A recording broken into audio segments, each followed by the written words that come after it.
Those kind of decisions are what make a tournament like this so interesting. Yeah. I really want to see players try and reach for those further champions because I think that's what makes or breaks, like, that's what separates the good from the rest, right? Like the top from the good, right? Just being able to, like, step outside your comfort zone, being able to be like, yes, I will try and play this champion, try and do this new style that I haven't necessarily, I haven't succeeded so much in the past, and like adapting to a change like that, pushing the boat out, and trying to make those more meta picks work, or like even the strong picks work. I think that's going to be what defines like the top teams in this tournament. I really like to see something like that come out from Big Naughty Daddies. I'm really glad you said that because I think that is the key and something that we talk about in all kind of League of Legends tournaments. The teams that lead tend to be the teams that are most adaptable. You don't have to have individually gram for gram the best player in every single position. You can go in and Ooh. just have a team. And we're going in media race once again into champ select this time around. But Hmm. well, okay, first of all, in Big Naughty Daddies, Vigar ban, love it, But look, completely into it.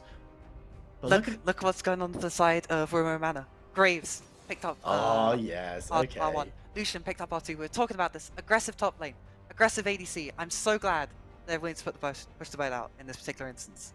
And they've got the Nami to go alongside the Lucian, so they've got that really strong bot lane. The Zac is also picked up. Notably, Zarya hasn't been touched by either roster, with Tristana being on the Mhm. other side. Talon in the mid lane, though, that's just been locked in. That's pretty interesting. I know Tristana is really big comfort for its Tenshi, and I can understand that being picked up first. She's played a lot of games. Tristana really comes for it. I think it's really strong with the Leona. That bot lane is going to be super explosive. Pardon the pun with Tristana. Leona can get into Nami. That champion. You're talking about how they have low health pools, level 1, level 2. Champion's going to explode between Leona passive and Tristana bomb and everything. Oh god, Champion's like moving at a blazing pace. I can't quite get all my analysis out. there's there's a lot of interesting picks that have been locked in here. So there's luckily we've got 3 minutes timer to talk through Hmm. all of this. I've got to shout out Big Naughty Daddies. I hate Vigar. Glad he's been banned. Hmm. But in that bot lane, we talked about wanting explosive, wanting aggressive. You've said Tristana Lucian. We've said Nami Leona. These four champions are going to want to be fighting all the time. But there's going to be that all over the map, really. We've got Talon into Xerath, who are going to be very interesting to see how that dynamic goes. Hmm. We've got Graves that you wanted to see up against Kennen, who's a Ooh. champion that is going to be maybe. You said the Graves could deal with melee champions very easily. Mm. What are we going to see from him up against Kennen? Well, Kennen is traditionally thought to be a counter to Graves, if only because Graves benefits so much from his E passive, just stacking him free armor over and over again. And Kennen, obviously being an AP champion, denies that. And you can contest the wave a lot easier with Kennen than, say, something like a J4, which is something else that was got picked the worlds a little bit. Hmm. Um, so I think that it's traditionally thought to be a counter, but we're gonna have to see. I think it's somewhat a skill matchup as well. Whether Cannon can get the harass down to Graves, or whether Graves can sneak in some really sneaky smoke screens. God, that's a mouthful to say. Onto the Sneaky cannon, and smokescreen. yeah, a lot of syllables close to each other. I also want to point out, yeah, mid lane. Also, every single lane here, I think, is super interesting. Right? Hmm. You got the Evelynn in the jungle. You've got the Talon mid versus the mage. Um, I've seen this matchup play out once. I think Xerath. It all depends on like whether Talon can get level 3 kill onto Xerath, I feel here, Hmm. right? Like Talon's is such a strong level 1, level 2. Being able to like just jump on the Xerath, push W, get the first blood will be huge there. Otherwise I think Xerath has such huge poke potential against something like Talon, unless he roams, of course, which is what Talon does. Um but no, I think it's super interesting from both sides. We've Genuinely. we've had a great draft for our first game. There's been a lot. Yes, there's some meta stuff and some stuff we expected, but definitely some stuff that is surprising. And it's interesting that you mentioned how early this matchup in the mid lane can be defined, at least Hmm. in the one-on-one, because as you say, Talon can roam around even if he doesn't get the advantage over Xerath. Xerath can't necessarily roam in the same way, but is able to at level 6 pseudo roam with his ultimate and dealing damage into team fights where he's not even in the same neighborhood in the same postcode. Hmm. What are the junglers going to be pivotal in this mid lane matchup, perhaps? Because Evelyn and Zac both have the True. opportunity to get involved. Could Neither of they? those champions really want to be ganking too early, though, as far as I'm aware. Like, Zac really wants to be getting a couple of levels in his slingshot before he can look for Hmm. those super creative ganks, which is what Zac's known for. And by that time, I think Talon's just going to be running bot lane to this all-in bot lane of Leona Tristana, trying to flip it there, or running top lane to this Kennen, who can set him up with so much CC. Um, And obviously, Evelyn also really wants to get level 6 to get that stealth passive to get ganks off. I don't expect to see too much action in the jungle, though I do think it is very important who gets priority in that top lane or that bot lane, just because if Zac can like walk with the Lucian and Nami into Evelyn's jungle, she's gonna cry. And if Evelyn can walk in with Kennen into Zac's jungle, he's gonna have a miserable time as well. So Yeah, I mean, controlling the enemy jungler is going to be really interesting to see which junglers decide. There could even be vertical junglers potentially if these ooh, don't want to be potentially. getting involved necessarily with the early ganks, as you mentioned. And early objectives are also going to be pretty crucial. We know that teams like to play around with the dragon. First Rift Herald going over can Yeah. give a massive advantage in the side lane if you can get a good charge, get a few plates, get that gold injection. So having control in the top side and the bot side, which could both be quite explosive lanes, it's good that we Hmm. haven't got any lanes that are going to sit back and be chill. There's no real situation except for Zaraf who's just going to want to sit back and poke. But past him, and I don't know if Talon's going to allow for that kind of lane dynamic to occur, we're going to have hopefully a lot of early action and a lot of action going throughout this game. Yeah, more work for you, less work for me. But but no. Also, I just want to point out, we talked about it. There's a tendency of this league to just revert to comfort, right? And I'm so glad. I'm so glad in our first game we see something completely different. We see Nami, but paired with the Lucian, that's such an aggressive bot lane. And we see stuff like the Kennen and stuff like Leona, teams unafraid to try these aggressive picks, not just sit back and scale, and to actually try and make something happen early on the map. I gotta say, I'm really looking forward to it. It's going to be really hype. We're hopefully going to be loading into this first game of the night really, really shortly. Got to give a massive shout out to our sponsors once again, Steel Series, Twitch, and Intel. Without you, this wouldn't be possible. So thank you for your continued support of this and many other tournaments here at the Newell. But predictions. Which one of these two compositions? Let's remove name tags. Let's remove team names.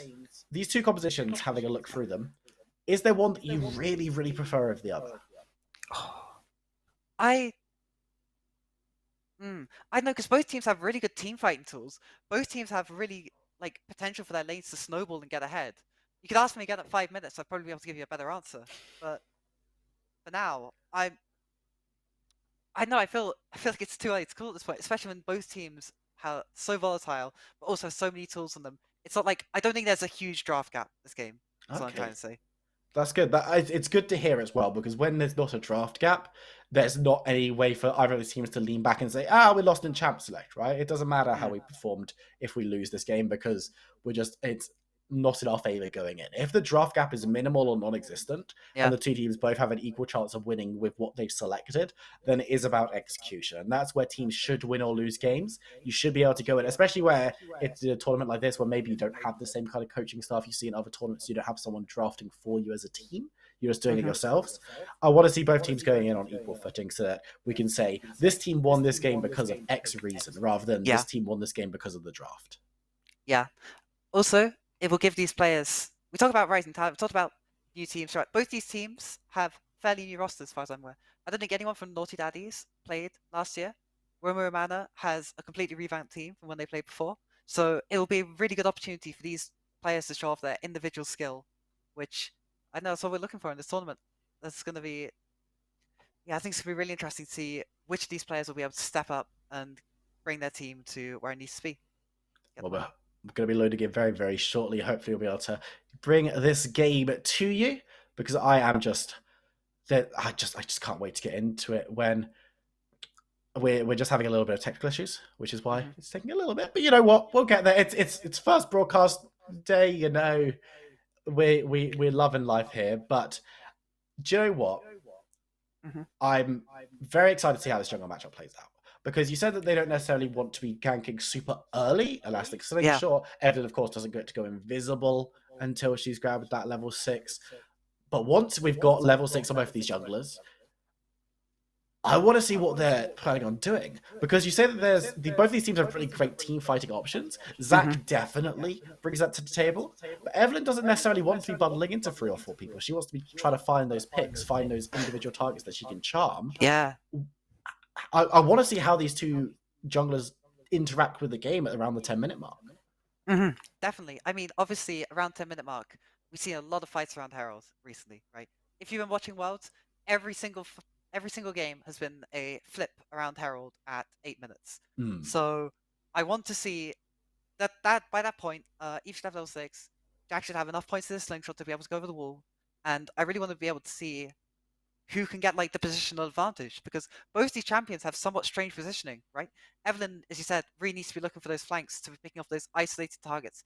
Zach needs to be clearing out vision, sitting in fog of war, looking for those slingshots onto the backline carries that come from those unexpected angles. So I think focus point towards the Herald level like 8 minutes might be an interesting point to look towards. And seeing who can retain vision control around that Herald in the preceding minutes is also going to be very important.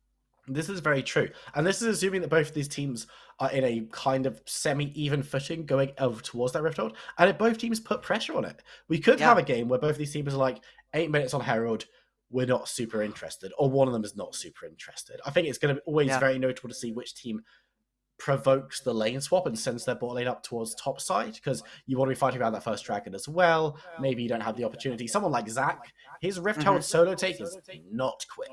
So No. there's plenty of time for reaction and response. And if there is that good ward vision, he's going to be able to be called out if that's the case. So whether these two teams decide to fight around Herald is going to be interesting. Do you think there's one of these two teams that, on paper, should have priority around that objective with their top and mid lane being as they are?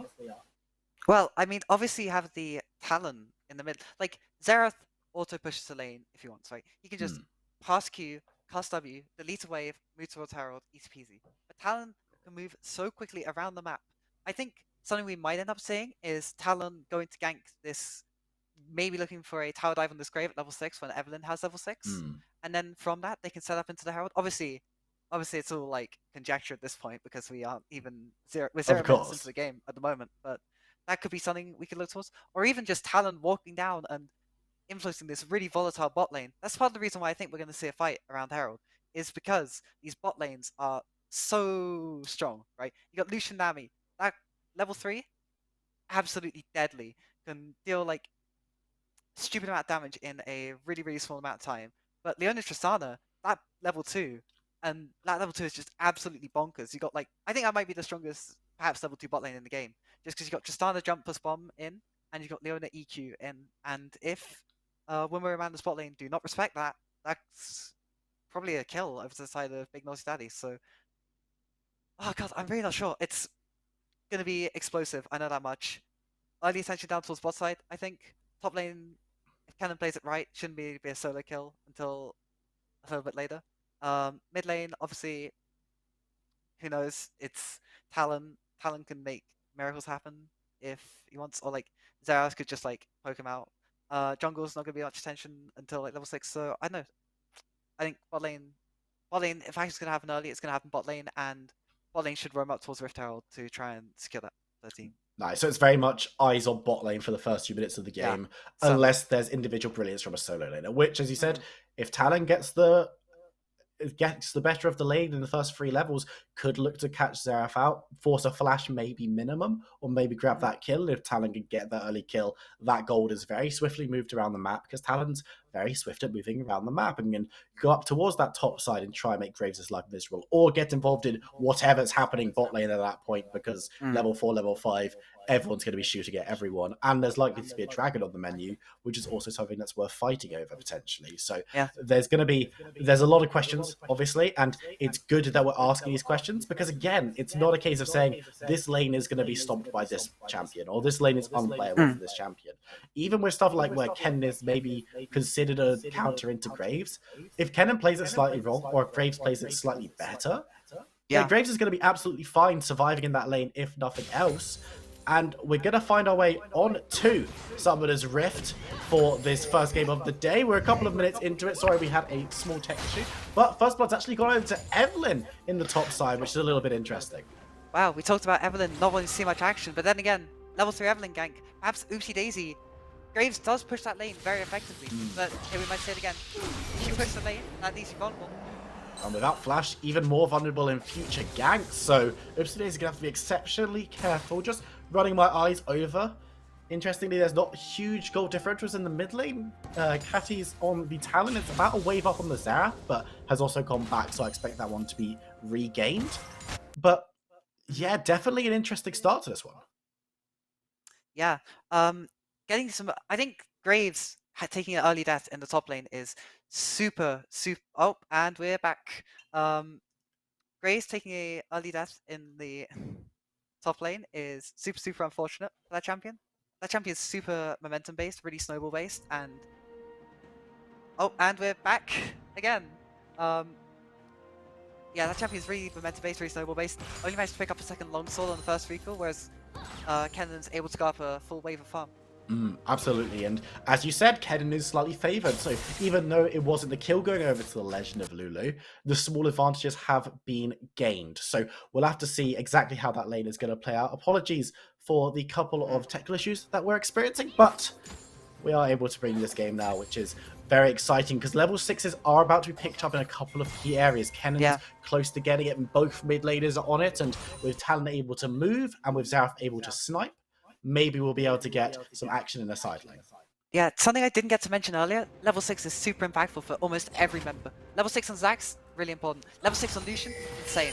Level 6 on Talon, level 6 on Kennen, level 6 on Leona. These are some of the strongest level 6 abilities in the game. So when levels do take over to level 6, I think we will see some more action around the map.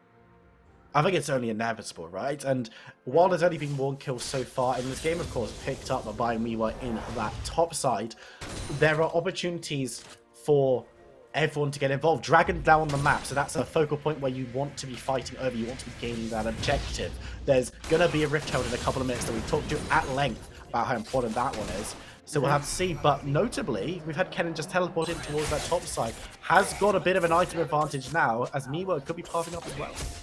Yeah, the boots advantage over Graves here, pretty big, I think. Just because Graves, a lot of his thing is just running at you and auto-attacking you, and you can't really do much about it. But boots does allow you to run away a little bit faster, a little bit better. So I feel like if you're Legend of Lulu here, you gotta be feeling pretty good about how this thing's going. And with the alternator, the damage is going to be nice, probably moving towards that proto belt, which is going to give that extra slight bit of range on your engage. If you're moving quickly, throw that proto belt forward, maybe flash if you need it, and then ulting onto the enemy team. We're going to see Zac potentially looking at what can be done. Not caught out on that river vision, because Zac is capable, but we'll go on to it immediately. But does have that sweeper to at least clear something out. Recall gets cancelled here for Leona, unfortunate one. But yeah, it looks like the bot lane of Big Naughty Daddies smells the rat somewhat, or smells the Zac, I guess, and backs off early. Which is good respect to pay. Giving that little bit of extra vision means that you're not going to be caught out by those ganks. But as the game goes on, Zac is able to go well out of vision from really bizarre angles, and warding everywhere that he can come into your lane from is almost impossible. And that's where you really earn your money if you're Leona or if you're another champion, even someone like the Evelyn, who's going to move forward and try and control vision a little bit more. Speaking of controlling vision though, have a look at the minimap. We see 2 red wards down, well it's going to be 1 because Zac's about to take it, but 2 red wards down to the side of Big Naughty Daddies, as opposed to the none that I can see for Wumura Mana. Oh, there's a kill down in the bot lane. Evelyn does manage to sneak in, does get the level 6 advantage. Well, we've all seen this one where your Nami's not got much health, your Evelyn has level 6. The ultimate hasn't even been popped though, which means that it wasn't required, but that's the aggression coming through from the Lucian, the Leona and Tristana, sorry, and it allows Miwo to start up this dragon. The first one of the game, Infernal, is pretty important, and it's going to be able to secure that one with the help of the bot lane forcing that recall. So very nice swing coming through from Big Naughty Daddies, and right now we're Muramana in a little bit of trouble. God, I don't like saying Big Naughty Daddies. Every time I say it, I feel a little bit worse inside. They do manage to pick up the dragon there. They managed to have Fire in the top lane as well. Kennen has really been able to play this matchup super well. Getting 20 CS up. I know the wave is crashing here, so Daisy is going to be able to pick up some, but getting a plate and a half, also super well done from this Kennen. Getting extra gold, just making that lead matter, and is almost 15 to 20 farm up at this stage, really forcing Oopsie Daisy out of the game. And if Graves isn't able to get those items, it's going to take him much longer. He's not going to be able to bully in lane because he won't have the advantage. He's going to be good into the later stages, of course. He's going to be chunky, he's going to do that decent burst, but it's going to take him much longer to do so. And every second that Graves isn't at that stage where Kennen is, where Kennen can be the big engage chap for his team, it's gonna be a struggle, and what Oopsie Daisy can do and how they can respond is gonna be super crucial. Yeah, Really. I also think what's super crucial is vision, right? I talked about... Never mind. Well, actually, Zach's going pretty low, but Cactus is even lower. Of course, the passive can be popped. The burn will do so, but AUE goes down with no passive available. And Miwa thinking about trying to get some damage down onto those Zap blobs. Will she have enough damage to get the kill through? Not sure. Yes, they will, as we move towards this bot side. 2 kills for the good of Big Naughty Daddies. Graves is going to be able to pick up a little bit on the backside here, but it's certainly not worth giving up 2 kills worth of gold, and some power plates in the mid lane. Super nicely done there from the side of Big Naughty Daddies. They really just don't have the control wards around to track the Steblin, I think, on the side of Mura Mana. I think, yeah, I need to see 2 control wards in the inventory from the support. I think they really need to pick up some more vision, specifically some more control ward vision to make sure the Steblin can't just walk around in their jungle uncontested, gank lanes just like that. Absolutely, and with 4 kills, only 1 of them came in that bot side, which shows that having vision is a way of sort of stopping this Evelyn from getting the jump on you, which is exactly what has been seen from Miwa. 3 kills already at the 10-minute mark from a jungler that we didn't expect to be super active until about this time in the game. Well, I mean, picking up the double kill mid, just arriving just on time, I think. Yes, absolutely. There's no... We were right all along. That's what we're trying to say. We were always. Oh, the analysis is always correct. The casters can never be wrong. That's why I said there'd be a huge scuffle around Rift Herald at 8 minutes, and Rift Herald is still standing tall. Well, no, we did question that. We did say potentially the 2 teams might not be interested. There is definitely an advantage for Big Naughty Daddy, though, around this top side. And you can see Evelyn moving up. Miwa maybe has the slightly better solo take, so could be looking to start that one up now. Definitely. Zach hanging around bot lane, but he is spotted on that pink ward in that river bush. No, the board next to river bush, watching the entrance. He did clear it out, but Zach having his gank bot lane denied once again. He has been heading down there quite a bit. Looks like he is trying to make the plays happen, but just unable to find anything. Unlike Miwa, who's been able to, well, find advantages all across the map. Getting the kill, playing the flash. Super tremendous Evelyn on their play. Oh, Zach's really been caught out by double vision, jumping on forward. He has to knock onto Leona, and the culling is going to come down trying to get some damage, but not much of it's landing. It's all going on the minions, but the damage forces the flash away from Leona. Tenchi moving forward, trying to get some return fire. We won't be able to pick up too much, but crucially, no one goes down. There is one thing that goes down, and it's the Rift Herald on top side, and that's going to be able to pick up this tier 1 mid turret. That's so good for the side of Big Naughty Daddy. Oh, Talon coming through. Zav's in a lot of trouble. Tower goes down, and so does the mid laner. Not respecting the assassination potential over the wall. But as I was saying, mid lane turret going down is so crucial here for Big Naughty Daddies, because they can push the vision further forwards, which means Talon can stay out of vision, just run to another lane. It's harder for them to get wards on this Eve in their jungle. It's...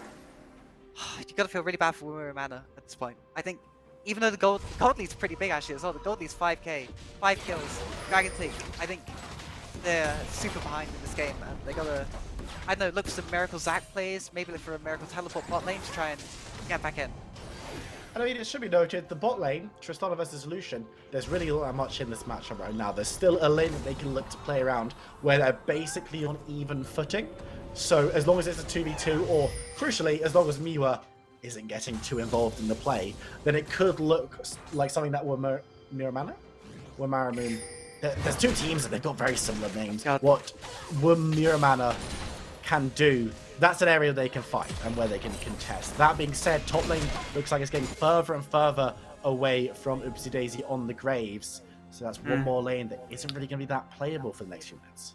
A level down, 20 CS down, 4 plates down, just, well, aside from that early pressure being applied by the Evelyn, Legend of Lulu has really been able to snowball this advantage, so super complimenter up there. But yeah, Graves is having not a very fun time in this game. Flash forward from Miwa, looking for the damage on the Silver Wolf, but the exhaust is good. Tenchi can't get too much more, as the Leona ultimate is also burnt, so a lot of resources being used, not much gain, but in the top side, Oopsie Daisy goes down to a very nice dive. And that's the vision advantage right there. They have no wards in their top side jungle. They have no wards in their bot side jungle for the side of Wimmer and Mana.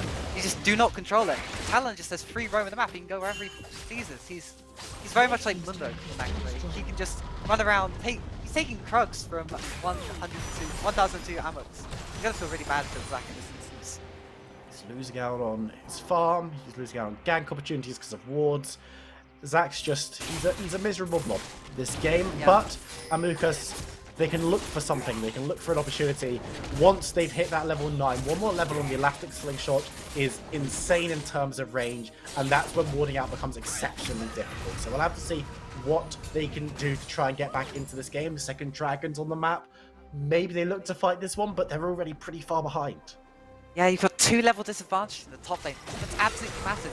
Kale getting 7 like an ultimate. Has DP for this fight? Yeah, teleport is going to be used. Culling going to land into Tenchi. The Tristana will be able to walk off those. Leona plays bodyguard. Legend of Lulu looking forward, but doesn't want to dive into 4 members. And will back away. Teleport burned, but saved the bot lane team. There's actually going to be a continuation of this fight as a nice block goes down to Leona. She's tanking. Is she that tanky? No, she's not. First kill of the game going over as Amakas moves away. But Legend of Lulu gets the turnaround. Now they're looking to take this fight. Talon's also here. The Floblet are there, but it's not going to matter. Oopsie Daisy not going to be able to help out at all, as it's a triple kill going over to its Tenchi. Well, that's spot lane blown right open, right there.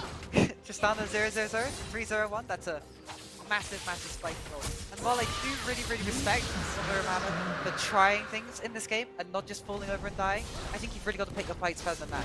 You had the initial play, it didn't work out. I think you somewhat have to be like, oh, okay, we've blown teleport from top, that's good enough for us. We just let Graves push in, give up a little bit of pressure down here, but no, they really try and force the play, and while doing nothing and losing is not the best strategy, doing something and losing, not that great either. And it's the fact that we said the bot lane could have potentially been their avenue back into the game. And then the bot lane play was an avenue for its Tenchi to get into the game with a triple kill, but not necessarily the option you wanted. Yes, they grabbed their first kill to get themselves on the board. No perfect game going over. But 1 kill onto the Zac is not necessarily what you're looking for in that kind of situation. And now 9,000 gold down. They're actually going to be able to find out Cassis, who is on their own. Shut down onto Real Dicta. That one could be notable. That is going to put a dent in their gold lead, but like, I feel like you need armor-piercing rounds here. You got a 8k gold lead in 16 minutes. That's 500 gold per minute. That's a lot of gold to the side of Big Naughty Daddies. And it's an 8k gold lead at 60 minutes, which is the important thing, as I said. Like, being able to just be that far ahead means you can just slap with your boss to a certain extent. And obviously, looking for picks like that is one way Muramana can get back in the game. Looking for those vulnerable laners on the side, not realizing their own vision. But you really need to get the vision down to do that. While they have started to reclaim control of their bot side jungle a little bit, I don't know if it's going to be enough.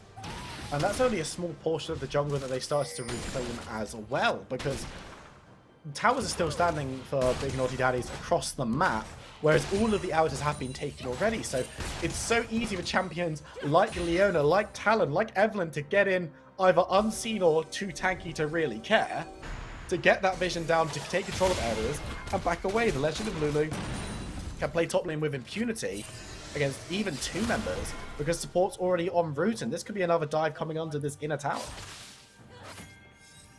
Maybe the Ocean gets caught here. Let's see. Wave does not look good on the side of Big Naughty Daddies. Looks like they're going to back off. They bring up 5 members here from Muramana to try and respond to this play. Leona is on vision. Oh, Leona's going to be caught out. Lots of members, but Me was there as well. Essentially, is moving forward. Nice stun coming into multiple members. Oopsie Daisy forces back out the fight. The Culling comes low, but there's the Lulu in the backline. Kennen gets a double kill with the stun and catches the Nami as she goes airborne. The fish might get away on a sliver of health, but the fight's already won. Once again, it's all about Big Naughty Daddies, and they'll take objectives on the back. Super clean there from everyone on Big Naughty Daddies. Obviously, you got to commend Legend of Lulu getting that huge cannon ult onto the backline, but also Miwa dodging away from so much EC using her roll just to, I think, dodge the Zac knockup and the Nami roll using the Last Embrace. So really nice fight for the side of Big Naughty Daddies. They crack open the base of Muramana and they pick up 2 side lane turrets of it as well. Or should pick up 2 side lane turrets. Yeah, they should if Legend of Lulu can grab this one. If Daisy moves up, and out of respect, Kennen will scuttle away. But they could look now towards this Rift Herald, which is still on the map. It looks like recalling is the order of the day, however, so imagine that one's going to go unclaimed. Zac just can't find out the Leona with that elastic slingshot. But Baron's going to be on the map in 40 seconds' time. This game could quickly... I mean, the game's already spiraling out of control a little bit, but it could go even further. Yeah, I think if you decide of Big Naughty Daddies here, you can just like force this. You've got Tristana, pretty good at taking Baron. You've got Kennen for zone control, sitting off in sitting out vision. Obviously Zac does have a pretty good Baron still. Maybe you don't want to flip it when you're like this far ahead. I think they can have a little fun with it. Speaking of having a little fun with it, having a little fun with AUE 14, not able to find anything. I'm not able to find the charm this time, and we were not going to worry too much. Has already got plenty of kills to their name.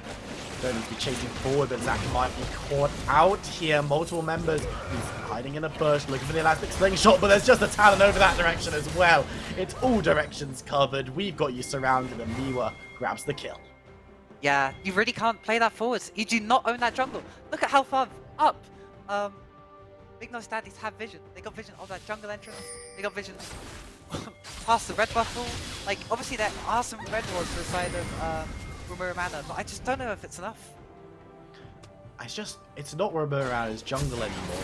It's the highlight here, and 20 minutes on the clock. Baron has been started up, and it looks like the area is completely under their control. Vision is there. Fight is probably not going to be able to happen, but we were actually going pretty low. Zac's in base though, so there's no opportunity for the steal. I think it's what is going to quickly go over. Baron on 5 for Big Naughty Daddy. Looking for resets, looking for plays, and could look to crack open the base even further. I mean, they've already got like access to that inhibitor, right?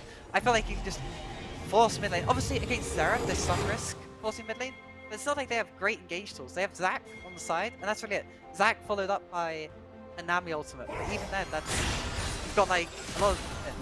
You do have Tristana jump away. The owner's really tanky. Talon has his jump over the wall away. I don't know. I just feel like it's super, super difficult for Rumura Mana to get back into this game right now. Even to the fix. It's hard to see where they do come back. Obviously, we've seen comebacks bigger than this occur in this league and across League of Legends. I mean, I've seen some things. I've seen League of Legends occur. Silverwolf is going to see the base once again in 32 seconds time as it's a quick kill for Talon. And yes, I know it's unlikely, but you know, there's no point in giving up. Exactly. You just gotta. It's not like it's best of 3. I think you just go all out, bang it, try your hardest if you're Rumura Mana here. Look for a pick on someone. Try and get Baron off at least one of the members. Maybe try and find Deception with a really nice slingshot, or you can look for that.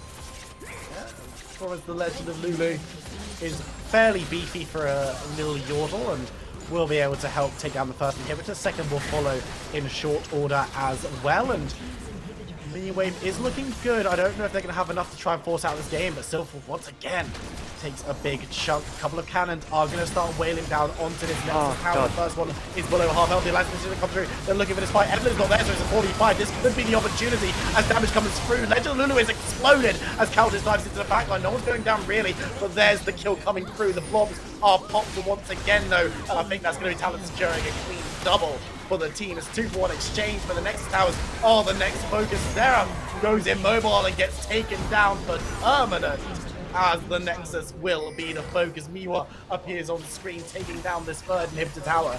They want to take everything that they can, and it might include the game here. Really nice to spare dominance here. Yeah, I think it more likely to like include the game. I think it probably will include the game. Unless you can make a miracle comeback here, but it has to be over right now. And yeah, Nexus. There goes Big Noise. He's picking up the first win of the night in a very dominant fashion, it must be said. Indeed.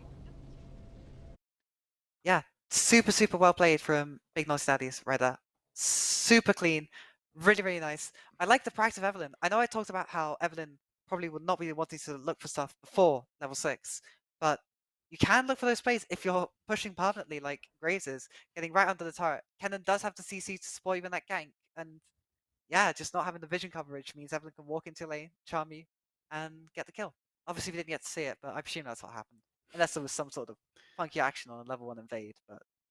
I mean, with a narrative, so that's exactly what happened. And no one will be able to prove otherwise. There's no footage of otherwise happening, so therefore, that's how that play went. And it was about, as we talked about going into the first game of the day, it's teams able to adapt and saying, look, Evelyn's not the most practical jungler that we've ever seen in League of Legends, but if champions are going to push in, Graves loves to push, then getting in and trying to make that play happen, or going into that mid lane and grabbing a double kill on a dive is not necessarily something that we expected. It was the right time frame. So they made it work, and it was very Yeah. well played from Big Naughty Dynasty to pick themselves up a dominant win. We're going to jump to a short break, but when we come back, we're going to be looking at another excellent game of League of Legends. So don't go anywhere. We'll see you in a few minutes.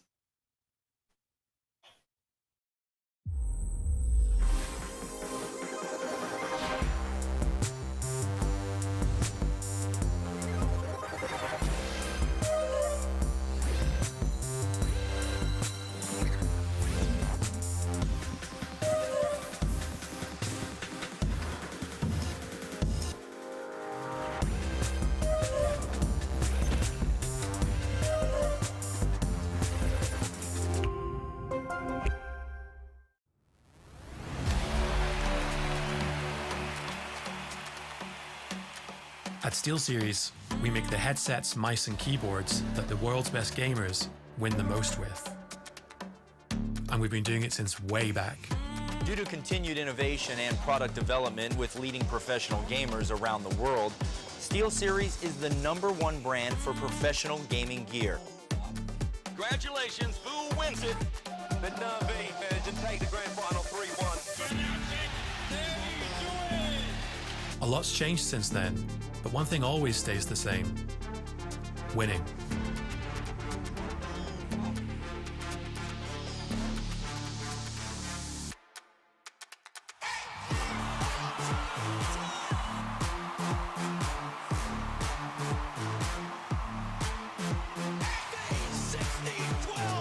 Every pro that picks up a SteelSeries product pushes its limits.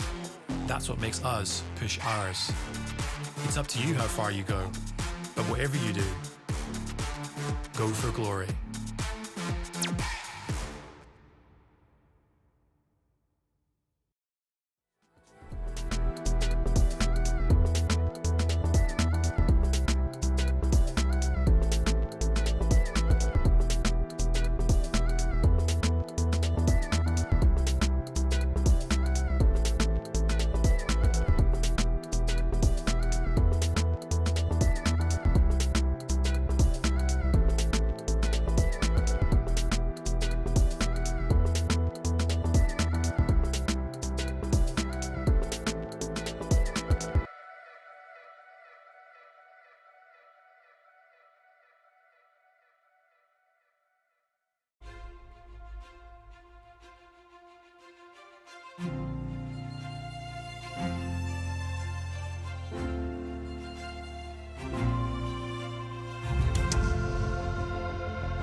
At SteelSeries, we make the headsets, mice and keyboards that the world's best gamers win the most with. And we've been doing it since way back. Due to continued innovation and product development with leading professional gamers around the world, SteelSeries is the #1 brand for professional gaming gear. Congratulations, who wins it? The WNB to take the grand final 3-1. A lot's changed since then, but one thing always stays the same: winning.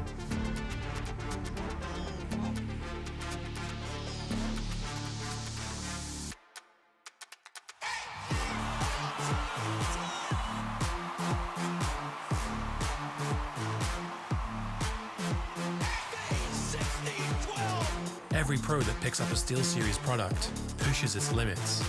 That's what makes us push ours. It's up to you how far you go, but whatever you do, go for glory.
Hello, everybody. Welcome back to the new Women's and Non-Binary League of Legends Championship, brought to you by SteelSeries, Twitch Student, and Intel. And of course, casted by Viperoon and Casual, coming at you live for the second game of the day. And Casual, blessing in disguise here.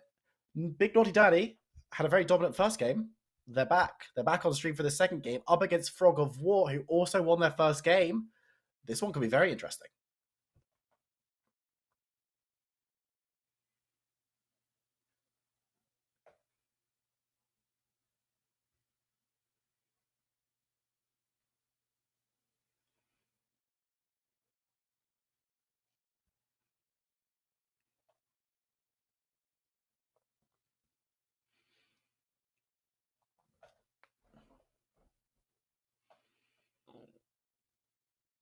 And the fact that they've both won means that both of these teams have that ability to go forward and play successful games of League of Legends. And we saw how good Big Naughty Daddy were last time around. We were talking during the break a little bit and saying, okay, this is actually going to be really nice to see this team again because A, we get to see if they are actually, if it's them being very good up against a new opponent, and are they going to be able to win in the same way? Are they going to be able to go into that top lane, start fights mid lane? Are they going to be able to control objectives and vision the same way that they were last game?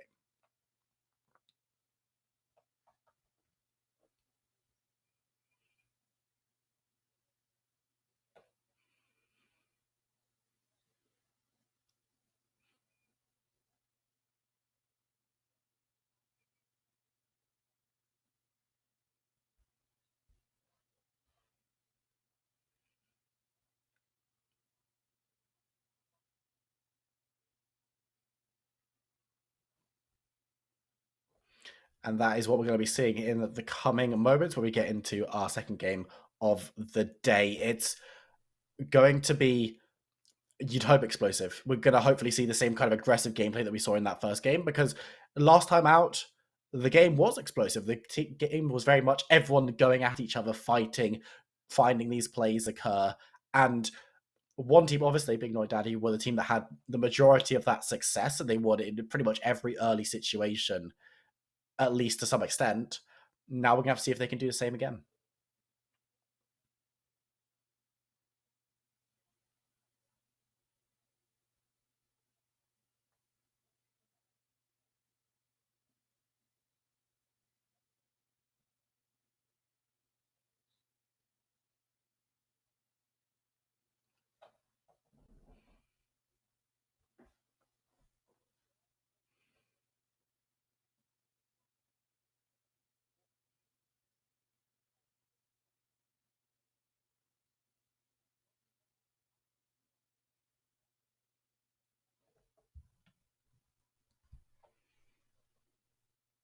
It's going to be pivotal that Frogger will come out into this one, and we've already spoken a little bit about how they like to play. Just note, you might be muted on VMix, just as a small warning there. Gotta get a bit of a restart, but that's okay. I'm still here, and I'm excited to get this one through. Can you hear me now on VMix? Am I could hear you the entire time. All right, I'm good. I'm good now, apparently. Sorry. I had echo issues during the break. Tried to sort this out. Forgot to restart my VMix. Now, see, this is the cheat code, because now you get to make the same analysis again, and no one's going to know.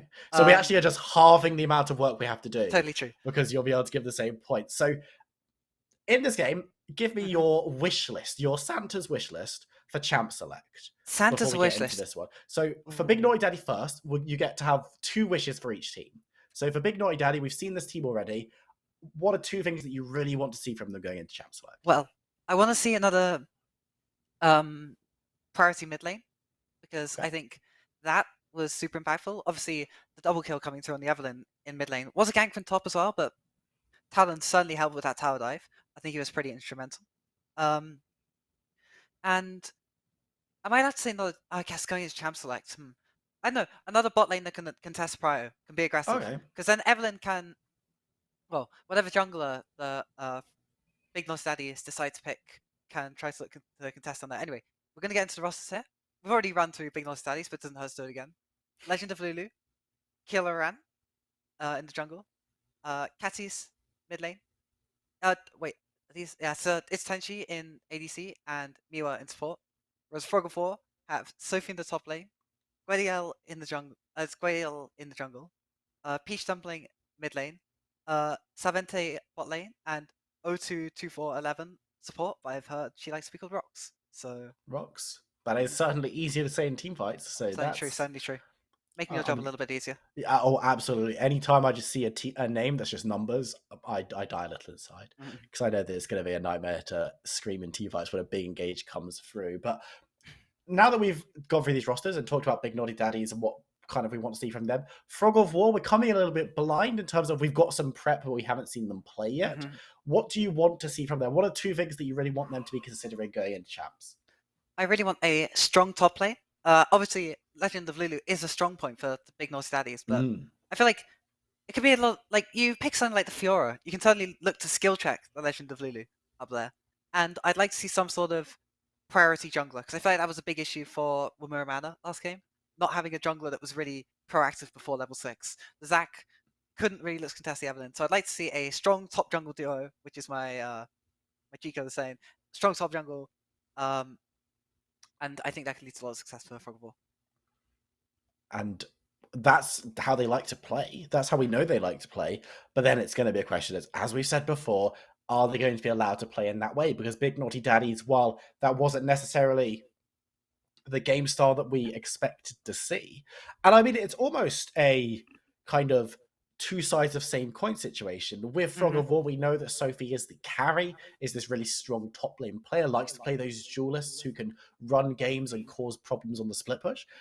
Guadiel coming up and allowing that, getting some early kills, getting those ganks, causing pressure. On the flip side, we know that Miwa last game was the focal point of the team, the jungler, and got that lead initially through that top line where the Legend of Lulu really was an enabler in that situation. So it's kind of a case of top jungle both being very strong, having that carry player, but it's not a mirror match. It's not in the same position. So whether top will prevail, whether it will be jungle diff in the right way for Big Naughty Daddies, we'll have to wait and see. But that doesn't mean that the middle bot lane isn't going to be exceptionally interesting. So we're I also think I'd really like to see something from Frog of War.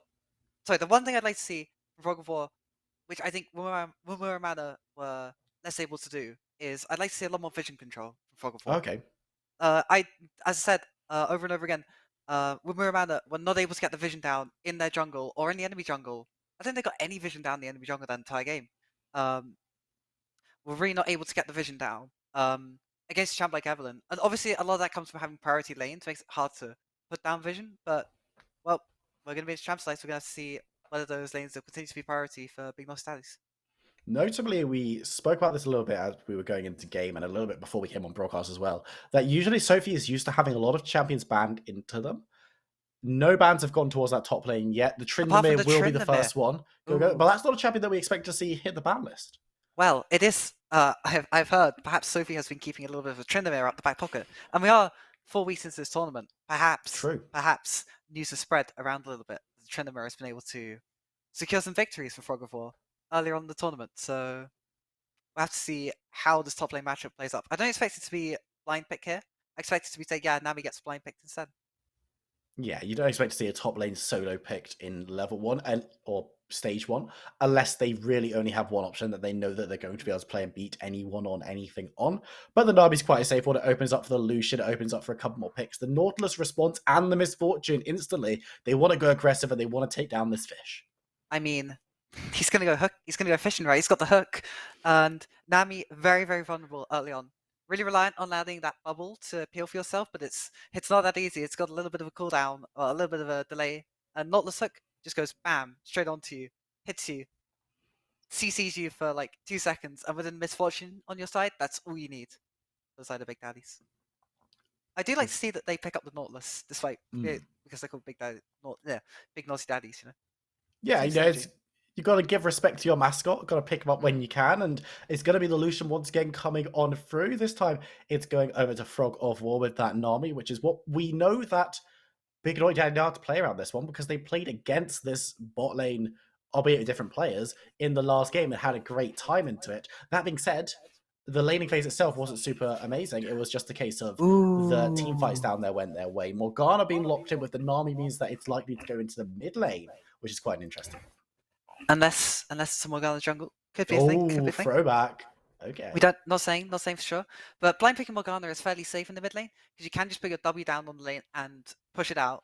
As long as you stay back, if you know how the champion works, it's fairly safe blind pick. Diana being picked up here. I'm not sure how good that is into Morgana because you're really looking for those huge Diana ults onto priority targets. But Black Shield's going to really disrupt that, especially like with Black Shield already disrupting Nautilus. I think that's a Diana jungle. I think Miwa plays Diana jungle, so that's probably where we're going to be able to see it. But I guess I'll see how the rest of the draft pans out. So.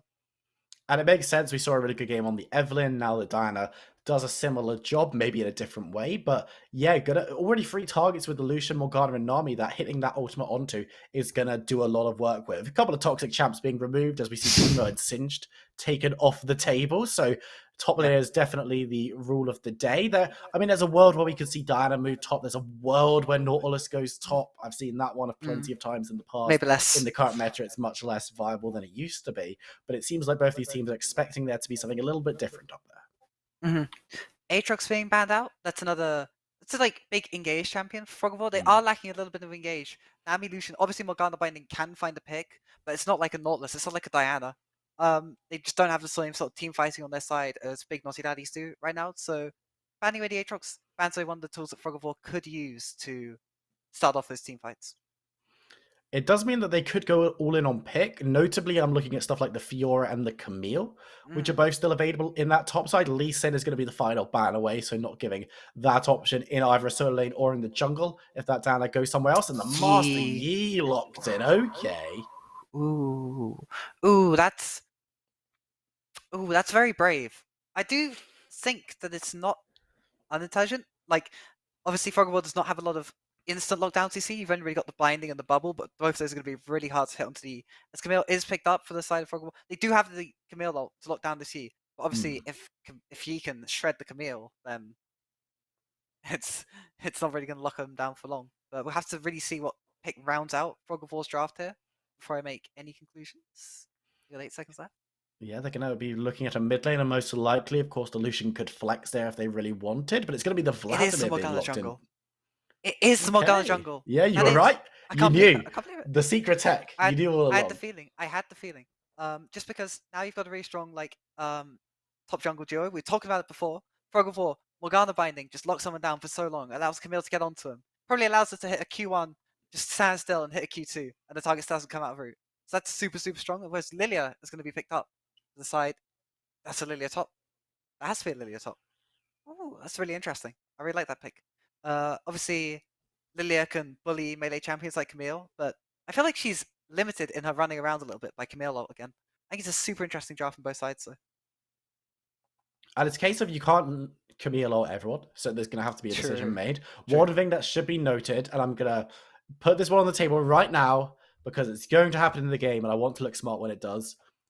From my knowledge, and this was certainly true when I was told it, I don't know if it's true anymore, but I imagine it probably is. Misfortune Ultimate doesn't wake people up from Lilia sleep. Yes, that is huge because it's periodic damage. It's like Leandri's, so that's totally going to happen. That's a really, really neat combo that could definitely be seen for side and Naughty side. Speaking of combo, they've got the most insane team fight imaginable. I feel you got Nautilus, you got Misfortune, you got the Lilia sleep. I think it's super. I don't think Frogville want to go anywhere near any sort of team fight. And you've got Yi to look for those resets. I really think they've got to play slow, play disengage, which you can do with something like the Morgana and something like the Nami ults. But they've really got to let Camille sit on the side lane and split push and win that way. Because Camille will win the 1v1 later on as the game goes on. Obviously, Lilia has a lot of harass in lane because it's a range versus melee matchup. But Camille should win out on that eventually, and should be a really difficult to stop split pushing force in the side. So I feel like this is really on Frog of War to stop big Naughty Daddies from coming into them. But they do have a lot of tools. But they do also have the Black Shield. As I said, I think it's going to come down to vision again. Because a lot of these champs really need some flank. Like, Diana really wants to look for flanks. It's hard for us to just engage straight on, especially when there's a Morgana binding staring you down. She really needs to be looking to be coming over these walls. Stuff like I know Nautilus really wants to be coming out the fog of war, hitting you with those blind hooks. It's I feel like it's super on the side of fog of war to maintain vision control, disengage, and hopefully stop the team fight snowball that will come out from the side of Big Naughty Daddies. I'm trying to get some picks in the early stages and just finding out where Big Naughty Daddy are around the map with that vision, as you mentioned, and trying to make that proactive play. Because, yes, while the team fight is all about the red side, it's all about your Dianas, your Nautilus, your Lilia, your Misfortune, it's disgusting. Any single champion is out of position, except maybe Nautilus, but even so, actually not as tanky as some people think. You're dead. Because Nami Morgana can keep you locked up forever. Camille is no slouch when it comes to CC as well. And the Lucian and the Vladimir, which it is in the mid lane, are going to be able to put in so much pressure, so much damage, that they're going to be able to blow anyone up. And then, yes, the 5-on-5 team fight is terrifying, and the 4-on-4 team fight is terrifying if we assume that Sophie's away with either the Lilia or the Master or the Diana, who's going to be matching in the split push. But a 4v3 in your favor, or a 5v4 in your favor, starts to look like a much more enticing prospect. Yeah, very true. And like, I do really like how Fog of War have drafted a lot of disengage tools on their side. Vladimir has the pull to get away. Lucian has the dash to get away. Like, none of these champions are going to get like hit by a stray Nautilus hook that easily. Especially with the Morgana Black Shield.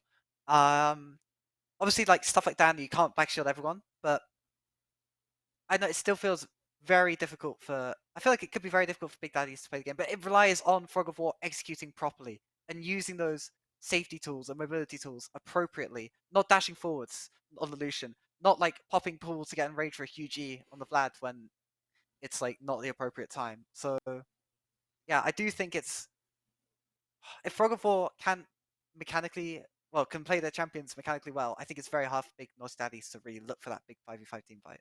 Exactly, and if the game gets out of control, we saw that Big Naughty Daddy took the game out of control in game number 1. If Frog of War can do the same in game number 2, then suddenly, you have loads of these teamfight tools, but we're an item ahead across the board and 2 levels ahead across the board. We're not really that fussed if you can hit a Misfortune ult onto 2 of our carriers. Like, it becomes a game of we've got the advantage on the wallet that you can gain in the early stages because we can make that pick and we can make those proactive plays. Therefore, your team fighting composition has fallen apart unless this game goes to 45 minutes, which in this meta is not all that common, and teams do struggle to get there. So how these two teams are going to be in the early game, it's very interesting because it's kind of Frog of War being the aggressors early and wanting to make those picks happen, wanting to maybe get a little bit ahead. But then the later stages, it becomes much more about let's play macro, let's play split push, let's defend our Camille and try and draw people elsewhere without giving too much away. So there's going to be a lot of this game which is going to ebb and flow between who's in control, who's in the driving seat, how can we play it. And that will even change in slight micro ways as well, because while it's going to be easy enough in laning phase for Frog of War to have a decent time, when it comes to skirmishing around Dragon, First Herald, which we saw were pretty important last game, it starts moving towards what Big Naughty Daddies, if they've got ultimates at level 6, 7, 8. Yeah. They're going to be the team that's going to be able to be the ones forcing those objectives, or at very least having the advantage when they're fought. And I think there's also the X factor you got to talk about for the side of Big Naughty Daddies, which is this Yi jungle. We saw a super, super impressive jungle performance from Big Naughty Daddies last game on the Evelyn. He's another champ that you really want to be like, really want to get a couple of levels, get a few items under your belt before you look for those big fights. But if this Yi's good enough, he can be an alpha 24/7. Dodge all the skill shots from the side of Frog of War. They don't really have any point and click CC, right? They've got like Morgana, binding, but that's somewhat difficult. They've got Morgana ult, but that takes time to go off. Hell, they got Camille ult, but that's like you don't really want to be using that on the Yi because you really want to be looking for like a carry with that. So I think this Yi is going to be somewhat an X factor for the side of Naughty Daddies in the late game. I think the only time you really want to use it on the Master Yi, as opposed to diving on forward and trying to get someone a little bit less mobile in the backline, is when doing so will break up the team fight, because it will expose Master Yi on their own for maybe a second and a half before other champions can re-engage, especially if someone like Nautilus has already thrown the hook before the ultimate has been burnt. And that might be enough for Master Yi to be taken down, because Champ is not tanky. And yes, it's hard to hit him with a single piece of CC that isn't point and click or isn't really big AoE. But they've got multiple different sources, which they can maybe use to try and catch him down, because the ult into the ultimatum, maybe the Camille gets a cable shot in and manages to get that knock, which maybe leads into the binding or the bubble, which is then all you really need to take him down. Because yes, it might be tricky to catch the one piece of CC, but if they catch one piece of CC, they catch all of it, and then they catch the kill, which we're going to be seeing as we move swiftly into game for our second game of the day. Big Naughty Daddy's now on the red side for those who joining us from last game, and we have on the blue side Frog of War coming in. They're both coming off the back of wins. Big game here, second one of the night. This time we get to see from minute 1. We'll be able to see if there's any sort of early shenanigans going down, but it looks like neither side wants to look for the invade. I feel Big Naughty Daddies could. I mean, they've got Nautilus on the team. That's always a really strong level 1 champ, but then again, you're also facing down a Nami and a Lucian. That's not a Vladimir pick, by the way. Apparently it's a Vex. It's a Vex, yeah. It looks like it was a proxy in champ select, so might need to change a couple of things. Vex, of course, very scary as a champion. Not a huge fan of the damage. She has a fair in her kit, but the W, I think it's the W, her shield, her Get Off Me, I think it's called. It's going to be really, that's going to be super big into the Yi, right? Because obviously Yi doesn't get slowed. Yes. So he will just run the hell away from the team fight. Diana's going to have a really hard time. She ults in, Vex hits W, her engage is immediately stuffed. I really like this Vex pick. I think it's actually a lot smarter than the Vladimir, so kudos for Frog of War for picking that one up. Yeah, it's going to be a lot of denial of engage. The Nautilus as well is probably not going to have the best time diving on through if Vex is going to be standing on the sideline, getting that extra bit of CC and causing a bit of a ruckus. As Legend of Lulu is also trying to cause a bit of a problem over towards the blue buff, but isn't going to be able to get past Sophie, who's playing the guard this time around. It looks like jungler starting on opposite sides of the rift means that they are unlikely to meet. I mean, I feel like this is kind of what Yi wants. Doesn't really want to flip level 1, but Yi did path up. Miwa did path up top lane last time and did manage to pick up an early kill. I feel like a lot of that came from the fact that Graves auto pushes with his auto attacks. I don't expect to see a similar first blood in this game. Obviously, we didn't get to see it, so maybe Miwa has some secret tech we don't know about, and we will see some more action up there. But I think it will just be fast clear for both junglers. Go take Skull the Crab, and then maybe for a reset. You know, we like to keep it interesting here. Of course, got to give a massive shout out before too much action takes place to our partners, Twitch students, Steel Series, and Intel. Thank you for your continued support for this and many other new tournaments. And Peach Dumpling putting the damage down onto Katas in the early stages. Of course, should we notice Katas on the Talon last time around had a very successful laning phase into the Zera. This time around on Diana, another assassin, but is into a bit of a different matchup in the Vex as Legend of Lulu takes a bit of a beating. Super nice trade hit, but they do get level 3 for Legend of Lulu. That could be pivotal. And yeah, just able to pick up some more damage with that Dream Dust passive is going to heal up from it. But Camille's still coming out very well in these trades, especially considering that she doesn't have the wave. And it's a range versus melee matchup. And that's where things could get a bit tricky for Legend of Lulu, who, even though isn't automatically pushing the wave on Lilia, doesn't need to. When they're making exchanges, then the minions do take collateral, and Peach Dumpling going to be forced to flash as Miwa sows their face into the mid lane. Fall back away to start up the scuttle. Looks like they're going to be handshaked, but now we've got a Vex who's quite an easy gank going forward. But I gotta say, I was gonna respect Vex for flashing early there. I know a lot of players would be greeting the flash, and like, oh, I can just fit them away, but no. Yeah, I think flashing there is the smart choice. I mean, obviously being down the flash first is not what you want to see, but yeah, the way he's pushing out here for Sophie versus Legend of Lulu, and Miwa's just hanging around for so long. Just wait, no, I think she's seen on vision. I think the minion sees her. She's on the bush. Oh no, that's tragic for the side of. Oh no, just about it looks like Legend of Lulu is trying to look very, very tasty bait. She does smell a rat though. She put the ping down there, so they do know Yi is there. Well, was there. He's left now. Did not manage to make that happen from the top. Did invest a lot of time down there, which means Morgana is going to be going up a little. Well, it's going to be able to catch up on this Yi. Yi has very fast clear. I don't think Morgana has a great clear until she gets her first back. Obviously, not the most common jungler right now, but we'll have to wait and see how it plays out, I guess.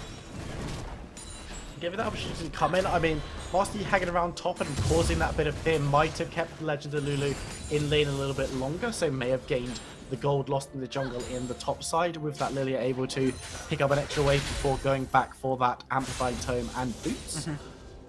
There's a really big farm gap that's worth mentioning up in the top lane actually. True, absolutely. And with the wave crashing in on Legend of Lulu, this is going to be like a 15 CS lead.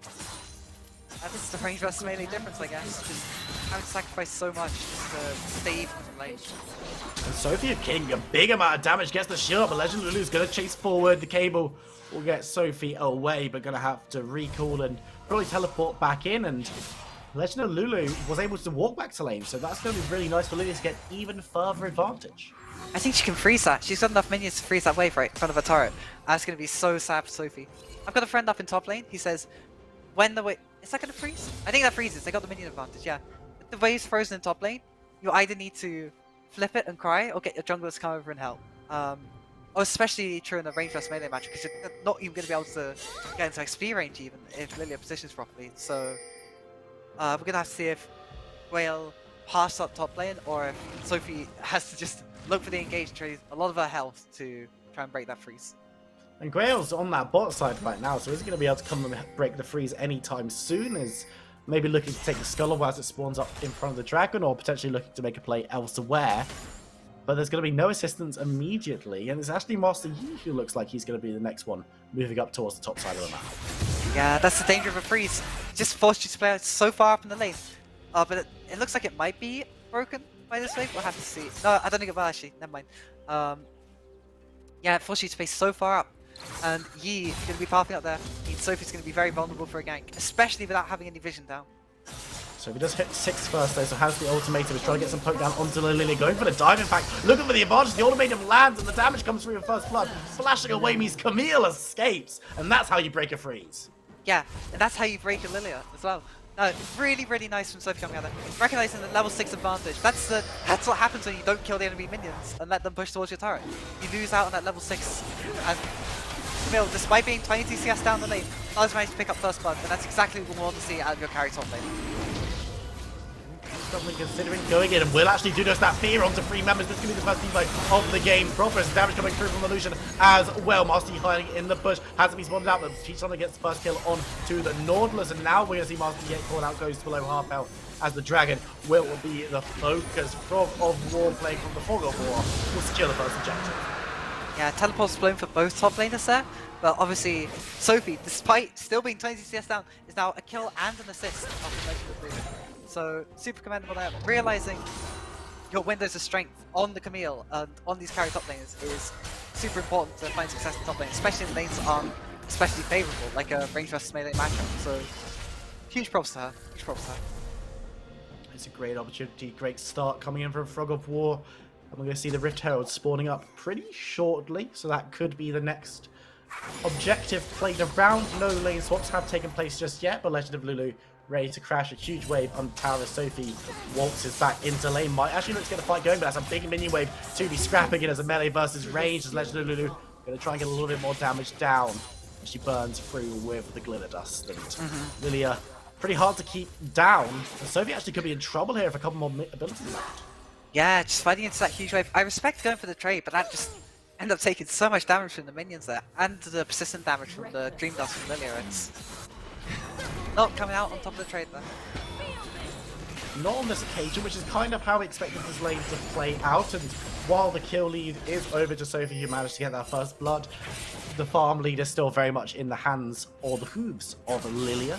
Retail off in the back, just going to make sure that Sophie's kept a little bit safe, has that spell shield, has the ability to lock down Lilia under tower, but it looks like Retail actually going to move it away. Legend of Lulu thinking about trying to get something going, but he's going to keep shoving in. I mean, Lilia does have hands as well. True. I want to point out. True. It very much 6 also limbs. be in her hands and her hooves.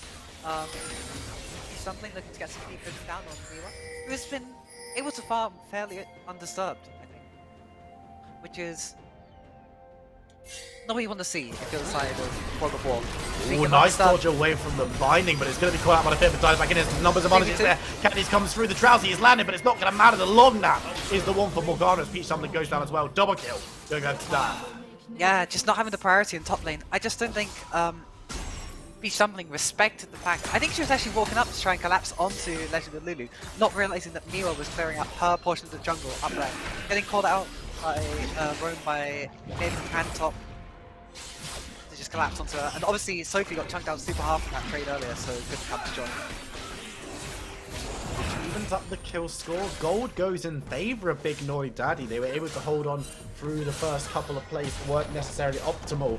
I'm just looking at the gold. You can see on your screen 1,000 of that lead is in the hands of Diana, who picked up a big part of that play. Sexton Army needs to be careful, knocked up into the air. Tenchi puts the damage down, but 2 ultimates burnt for no real reward. Yeah, I mean, try and look for it. I can understand why you'd want to try and play aggressive there. You got level 6 on both champs. Both champs so impactful at that level, but Sexy Llama just being able to dash away means that the play ends up not amounting to anything. Yeah, a couple of flashes burnt, which is always nice, but past that, really nothing gained in terms of gold, in terms of tempo, in terms of advantage, and now they're going to be able to reroll and grab themselves an item upgrade. But 10 minutes on the clock. Keep your eyes on Miwa, who has that Rift Herald in pocket. Investment banker Master Yi going to be looking to get some money somewhere around the map in the next 4 minutes before plates fall off. Where would you like to see this Rift Herald be dropped? Where would I like to see this Rift Herald be dropped? I'd like to see it be dropped mid here, just because I think unlocking this Diana to access side lanes is super important. Obviously you can drop it bot lane as well, because MF North does have some good pressure on bot lane tower, especially if the bot lane's going to reset. But it looks like Yi's going to go for a lane ganker. Does probably get spotted on that ward in middle bush, so if you are the side of Frog of War, you should probably respect it. But yeah, I think bot lane's one place you could drop it. I'd prefer to see it drop mid, but obviously it depends on where the plays are being made and where's farmable at the time. We were just hiding out in the bot bush, maybe looking to drop Rift Herald, maybe looking to make a play happen. Could be a bit of both if they manage to get a couple of kills into tower takedown. The Sexy Llama and Rox not super interested in overextending right now as Green Hill moving forward, coming down to make a flash tree. Nice engage coming down onto Sexy Llama, but there's Tidal Wave going to knock up all 3 members. It's not going to matter as it's Tenchi picks up the kill and gets away. Green Hill looking for the root, won't be able to find it. And there goes the Rift Herald, dropped in the bot lane. How much can they gain from this? There's the value of that flashbang button. Solo kill mid lane. Catty picks it up. Yeah, that's the advantage of flashes being blown down bot lane from the side of big naughty daddies there. Like, you can't flash away from that long. Cleanse does get blown by Sexy Llama, but it's just not enough. And now they're just getting advantage all across the map. You got a 20 CS lead in the top lane. You got a 40 CS lead almost in the mid lane. He's getting 3 turret plates there. That's talking about leading the top lane. Legend of Lulu gonna go low, flash forward, and it's Sophie picking up the kill, but that one was close. But even despite that, Gold is even in the top lane just because you got so far down on CS. I really think Sophie's got to like pull something out of the bag here to recover this, because everywhere else on the map seems to be losing pretty hard. We'll have to see. We'll have to see how much she's able to do on the split push. We'll have to see what can happen with this dragon as well, because as you said, Sophie was a win condition for Frog of War. She has been notably throughout this tournament so far, and being the player that even is going to be a decent time. They're looking to try and take down this dragon. They'll be able to do so very easily. Second lead of the game, setting up for a Cloud Soul in 10 minutes time if they can grab both of those. But what can this Camille do in this situation? Well, as you say, the rest of the team not having the best time right now. No, definitely not. Definitely not.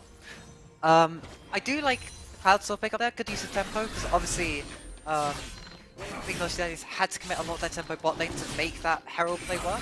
They did bring a lot of members down. They did get a lot off it, but they do end up having to give up Dragon on the backside. So I gotta throw a bit of respect on Frog of War there for looking to make a trade, even in a disadvantaged situation. Looking at 14 minutes coming up very shortly. Plates are about to fall off. So that last bit of gold, team's going to try and force through, but in top lane certainly, Sophie's not going to be able to do so. Has a 1.5 level lead on Legend of Lulu, which could be notable in 1 level time when second rank ultimates are secured, and the ultimatum has secured a kill for Camille in the past, or a couple of kills for Camille in the past already, but speaking of securing kills, Caddy's looking to get another one on speed, something flashes forward, gets the cut down with the Ignite and the tower. This one's going to be traded over in a shutdown.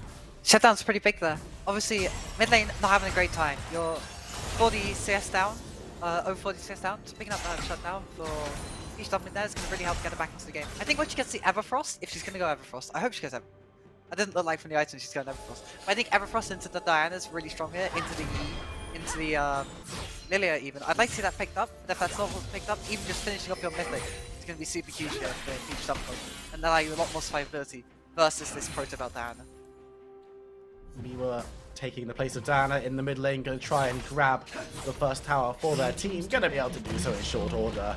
And the Master Yi pickup has been impactful, but this time around for Miwa, of course, last game, it was all about them grabbing kills, and it's just been assist after assist this time around. Hey, you gotta help out your team. Sometimes you get to be the carry, sometimes you get to support your teammates. That's part of being the jungler. But no, even though you say it's all about like getting assists, right? 3 assists, still not an insignificant amount of gold, and you do have the 2nd most farm on your team, 3rd most in the game. So he's just been farming up a storm the entire match. Still gonna have a lot of gold in their pocket. Sophie gonna be in trouble and caught out by Caddis, and there's the damage. Diana cuts down Camille, and that's the shining light of the team right now. Not looking good getting killed there. Really not. I mean, obviously it's like you can't really expect a Camille to 2v1 outplay like that, but perhaps there's a little bit of miscommunication from the side of Fog of War. Didn't get communication that Diana was roaming up, didn't even get spotted on the control ward or Scuttlecraft going up. That's a really unfortunate one there for Fog of War. Yeah, they really need to play through this. They need to get all the resources you can have, but just getting taken out like that first test of the game and getting a huge wave crashed into your turret, really not gonna feel good. No, it's going to feel very, very bad. A 2nd Herald going to be started up by Miwa. Caddis might be caught out here. Going to be seeing Vex dive on forward, but now Miwa is turning off the objective and into the fight. Pops the ultimate is going to try and grab kills where she can find them. Nice flash from Caddis. The damage is there, and Morgana is clean. Peach Dumplings will be able to scamper away, and now Miwa can turn attention back to the objective as Sophie gets another kill onto the Lilia. Once again, impressive play from Sophie, but something I want to point out there in that fight was that Fog of War used all of their CC abilities early onto Catis, right? That looks really good. You get a huge chunk down onto him, but you really should have known he was in the area. He cleared out vision. Plus, I think he cleared out that red ward, speaking of being in the area. Nice flash over. Sophie's going to look chase down. Peach something there as well. I don't know if Miwa's got a way out of there while meditating, flashing, trying to dodge away. Sophie gonna have that hook shot up in any time. Looking for the CC, there's teleport coming through. Can be survive a couple of seconds longer. I don't know. That's a really nice use of the Q and will be able to survive before Lilia gets there, but gets shut down immediately afterwards. Sophie and Peach something needs to be careful though, as Cat is moving in there. No.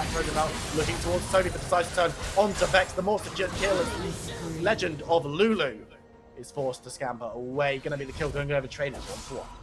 Honorable sacrifice there from Vex. I feel like there's no way you both get out of that. So Vex just is like really loud, tries to get to speed, not getting out of it. Dive! Sophie gets a nice flash of Caddis, forced to move through the other side of the tower, but it's now 2v1. Has the damage, is the support there. Lilia is trying to take down the damage to get involved in the fight, but it's also pretty low. Wheel moves back into the jungle, doesn't want the 2v1, and Sophie's super not interested, so no kills in this occasion.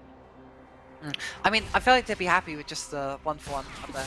Getting more kills onto this Diana, who's already so far snowballed ahead with 7 kills, finishing a Protego. Can I have that Sunny's finish soon?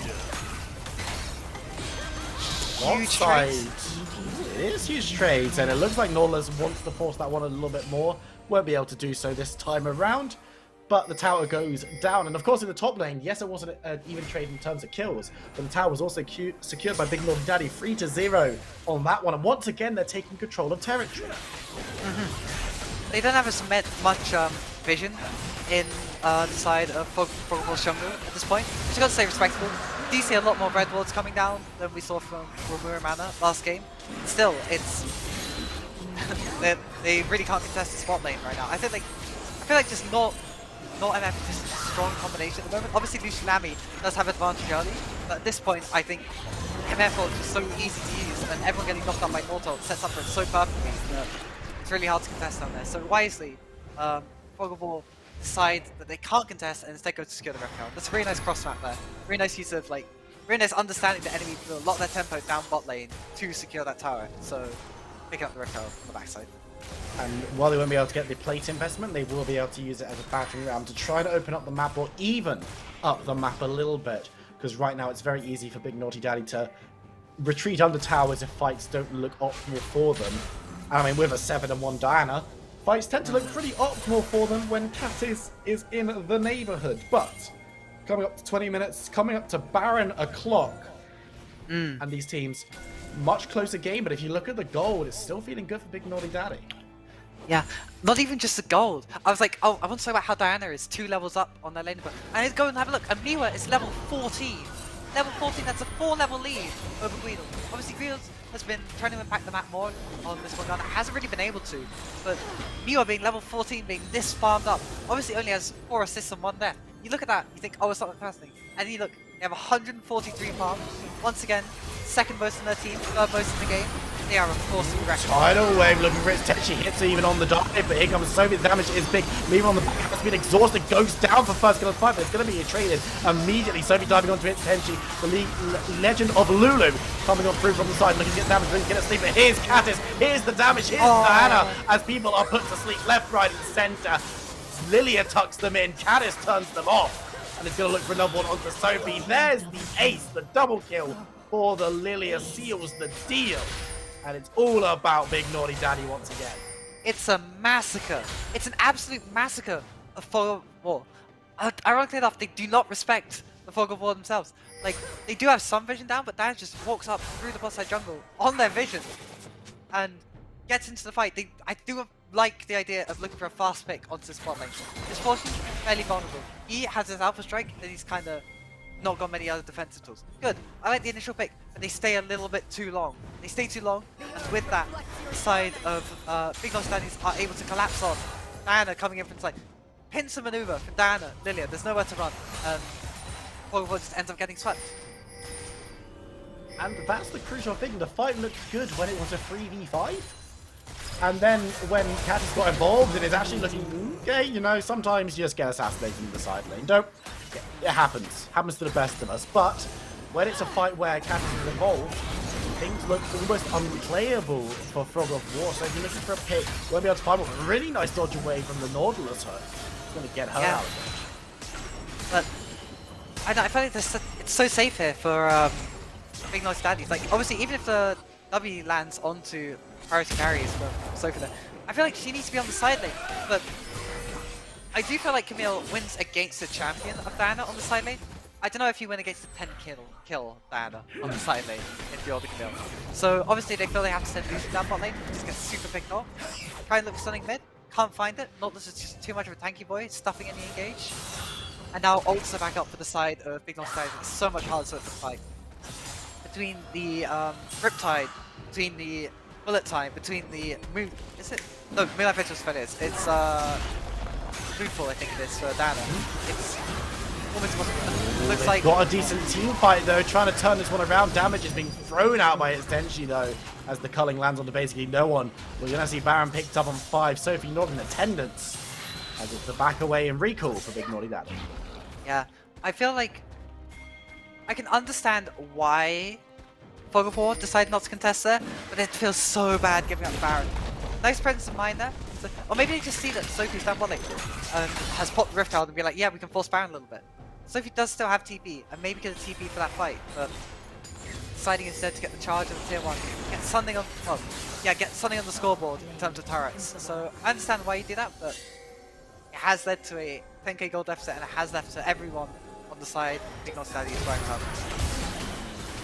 That is looking for a flank. Won't be able to find it this time onto Rocks, and it's gonna not follow through any further. Dragons on the map in a few seconds time, and while it's only second one for BND, they are going to be able to pick it up basically for free unless there's a huge steal, and I don't think there's any interest in doing so from Fog of War. So just slowing down, taking away that potential win con from the blue side and giving themselves a little bit of a buff to boost. The Aeroforce does get picked up for Vex there. I do like that. I'm not sure how much it's going to save her from standard. Just running at them, they're terrified. It's 3v1, but they can't step up to her.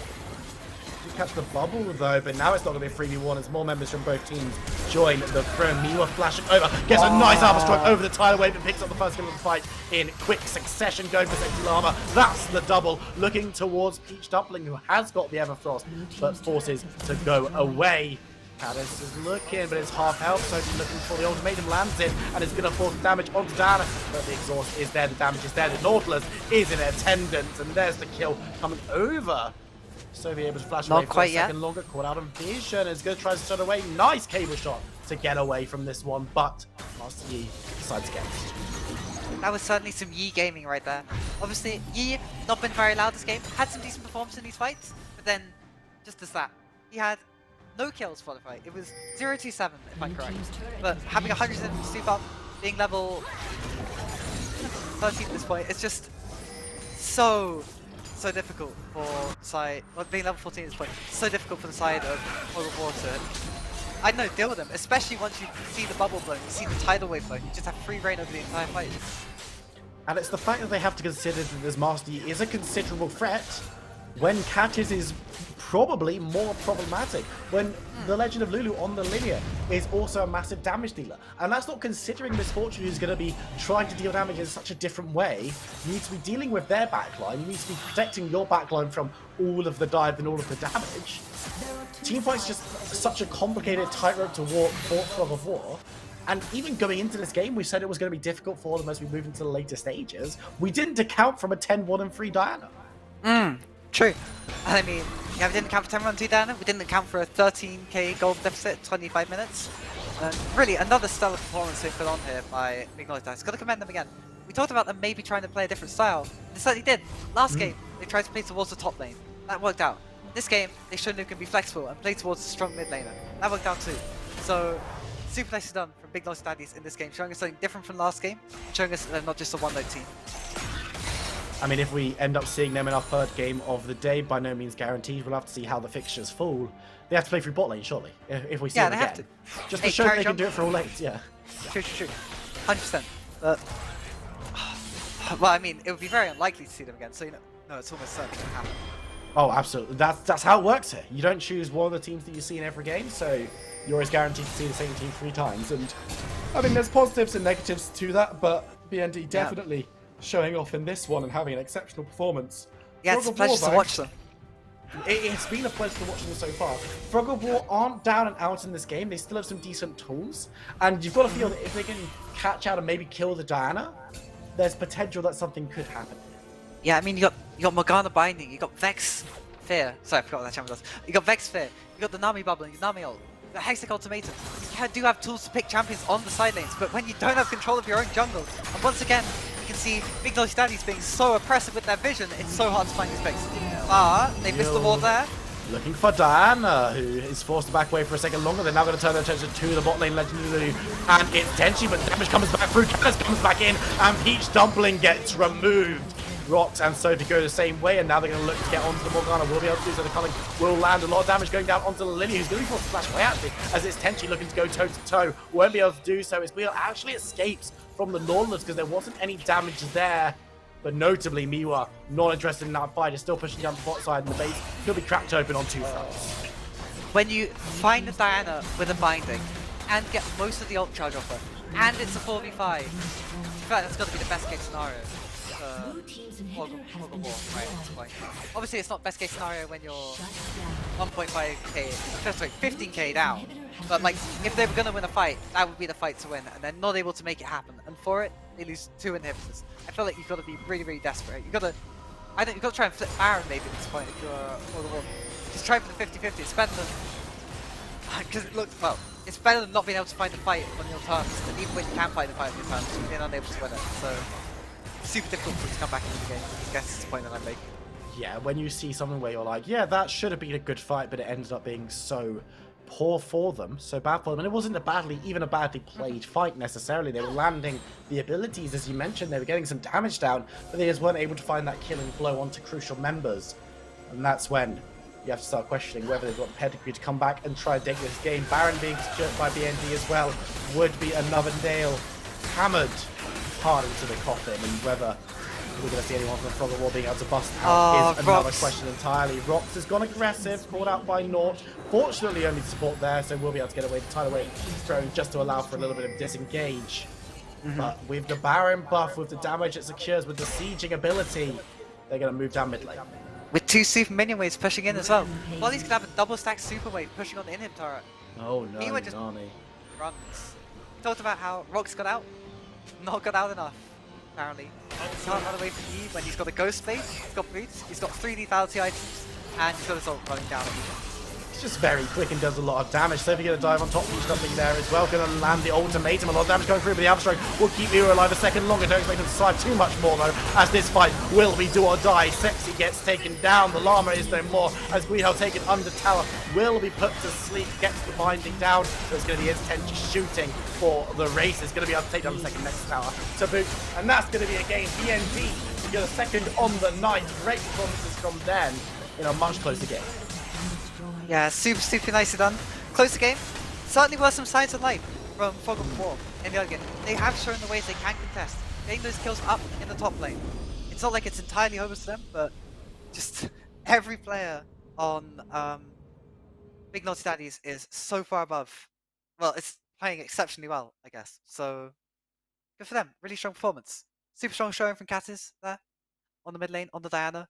Super strong showing even from like I know, strong showing in every single lane. I don't think Yeah. there was a single lane that didn't not necessarily didn't hard win, but didn't do their job well. That's the crucial thing, because you can't necessarily have 5 pop-off players, 5 centerpiece players in every single game. You do need some players who are just kind of doing what they need to do, right? You look at the bot lane that game. It wasn't super explosive. There wasn't mad amounts going on in their lane 24/7, but they did what they were called upon to do. They had a strong performance. They did well in lane, and then their team won around them. And when they were called upon in team fights, things worked very, very well for them. So BND 2-0 on the night, looking exceptionally powerful. Frog of War, as you said, signs of life, but not necessarily up to that standard just yet. Of course, moving into playoffs, if they qualify, we could be looking forward to seeing more of them. We're going to jump to a short break. When we come back, it's our final game of the night, so don't go anywhere. We'll see you in a few minutes.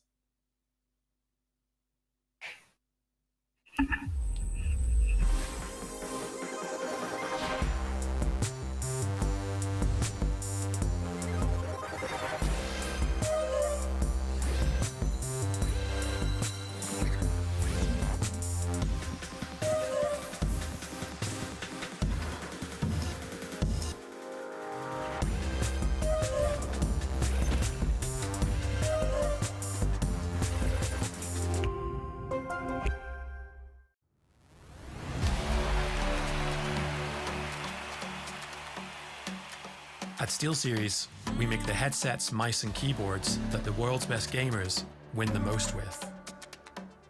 And we've been doing it since way back.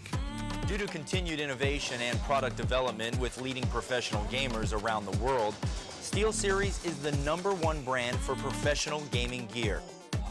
Congratulations, who wins it? The Navi to take the grand final 3-1.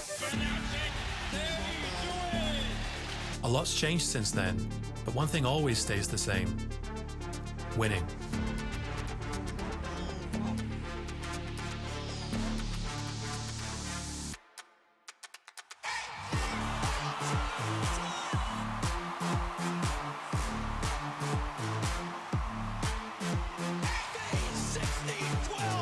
Every pro that picks up a SteelSeries product pushes its limits.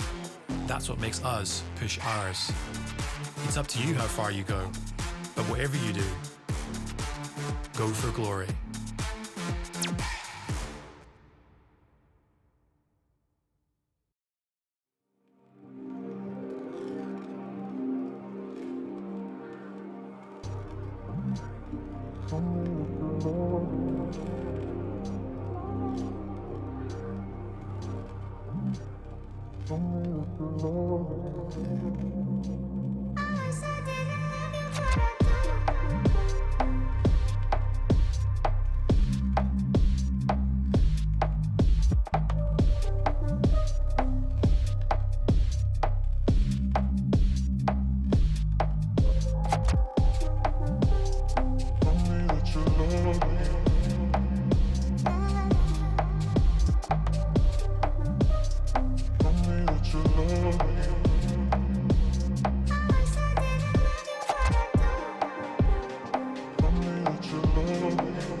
At SteelSeries, we make the headsets, mice, and keyboards that the world's best gamers win the most with.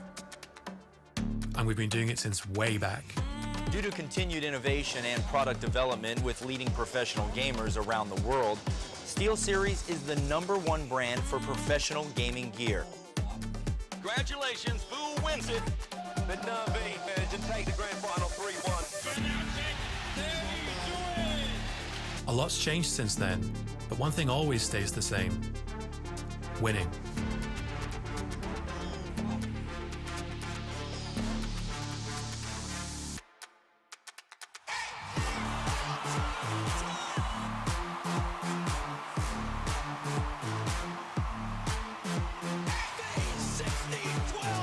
Every pro that picks up a SteelSeries product pushes its limits. That's what makes us push ours. It's up to you how far you go, but whatever you do, go for glory.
Hello, everyone. Welcome back to the New Women and Non-Binary League of Legends Championship, brought to you by SteelSeries, Twitch Student, and Intel. I'm Viper, and joined by Casual. Casual, I didn't get to finish my other half of my biscuit because our producer snuck up on me with a countdown that was very much on my screen. Well- So while I finish my biscuit, why don't you introduce the two teams that we're going to see on our screens for this next game?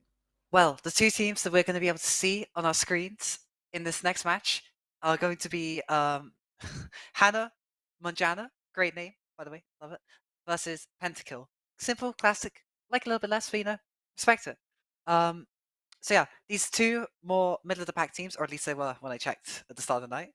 So Should be another really good match. It should be another super good match between these two. I'm not sure if they faced up for it. Obviously, they wouldn't have single Swiss round robin, but yeah, hopefully it's going to be a good game. Because the first two games absolutely amazing. Really, really good. Obviously, really hard favored. A little bit. I wouldn't call them stomps, but obviously Big Noise Daddy had an advantage to them. You know, what I'd really like to see. I'd like to see a game where we get to 30 minutes and both teams are dead even. Because I feel like that'd be a fun thing to talk about. You know, a little bit of change of pace.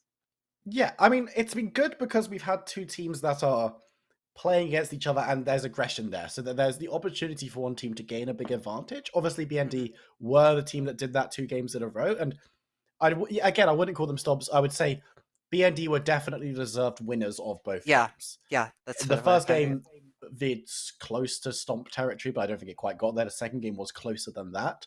But Yeah. as you say, maybe we want to change a pace. And while I do love aggression in the early game because it helps things speed up and it gives us more action, maybe a bit of a quieter early game where we don't see two junglers running the rift in the same kind of way. That being said, from what we know of these two teams, jungle intervention and them being involved could well be on the cards. Definitely. Hannah and Janet like to play towards top lane, and Pentakill are well known throughout this tournament of liking to play the sort of carry jungler style. So once again, I said it every single game. I think it's going to be really important. Well, it's because jungle has been really impactful in every single field, or like jungle difference has been really impactful. Even if it's like Yi not getting shut down early, or if it's like Evelyn running the map in our first match, whichever lanes have priority are going to be the lanes that are able to go first into the jungle, and are going to be the lanes that are basically going to be able to win the jungle for their team. So yeah, I think as we go into Champs League, that's going to be something to really look forward towards. Which lanes have the most priority? We've got a question from our broadcast lead here at the Newell. It was a malted milk was the biscuit, which is not a big biscuit, which is even more outrageous why I only got half of it before we came live. I am also very interested to see how the junglers can impact. And as you mentioned, it's not all about the junglers. They don't play the game in a vacuum. They have to have lanes that work with them, because otherwise, yeah, you can clear your own jungle, but if the opposing lanes are pushing in, getting advantage, allowing you to come in and to engage, to steal, to fight, then you're going to have a very unpleasant experience. Again, so much of it is based on what they play and what they decide to lock in for this game. We've seen 4 very different styles of junglers in this night of League of Legends so far. And with 2 new players coming onto the Rift, we're not going to be seeing Miwa, who we've seen 2 games in a row now. It could be completely different champ pools. Yeah, it could be entirely different. I think it's going to be really interesting. I really like to see if we're going to see another Lucian Nami in the bot lane. Because I do know a lot of our players play Nami, and we have seen it 2 games in a row. But like, I know it might just be a different style of team. Maybe there's something about big naughty daddies that just entices teams to pick Lucian Nami against it, because we haven't seen it be successful enough to really be reliable, I guess. Well, it hasn't won yet. Yeah, well, yeah, that's what. Yeah, that's what I was kind of getting at.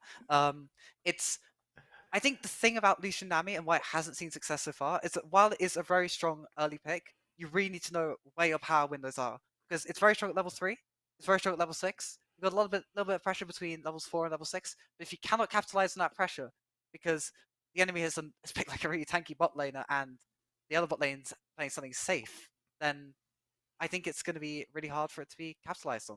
And that pick, I don't know, maybe I'd like to see something else. Maybe I would like to see some more scaling for a change down the bot lane. We've seen very aggressive picks across the board.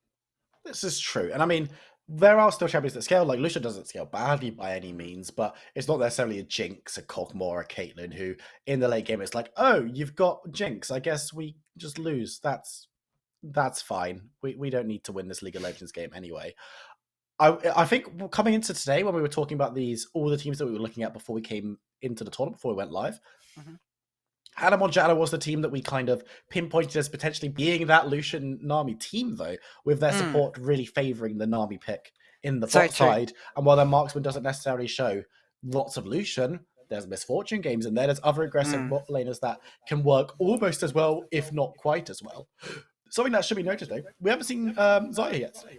We have not seen Zaya, no, despite it being a very strong pick and having shown up a few times at previous tournaments, I believe, previous Women's Non-Binaries League of Legends Championships, has not been picked on the tournament. It just seems like bot lanes have been really favouring aggression. I feel like it's sort of like an arms race in a way, right? Because a lot of the play seems to be happening around top side, but the bot lanes both have to be aggressive. Otherwise, the more aggressive one will just roll over the less aggressive one, and then you can't play around top side. And get to bring jungle attention down towards bot.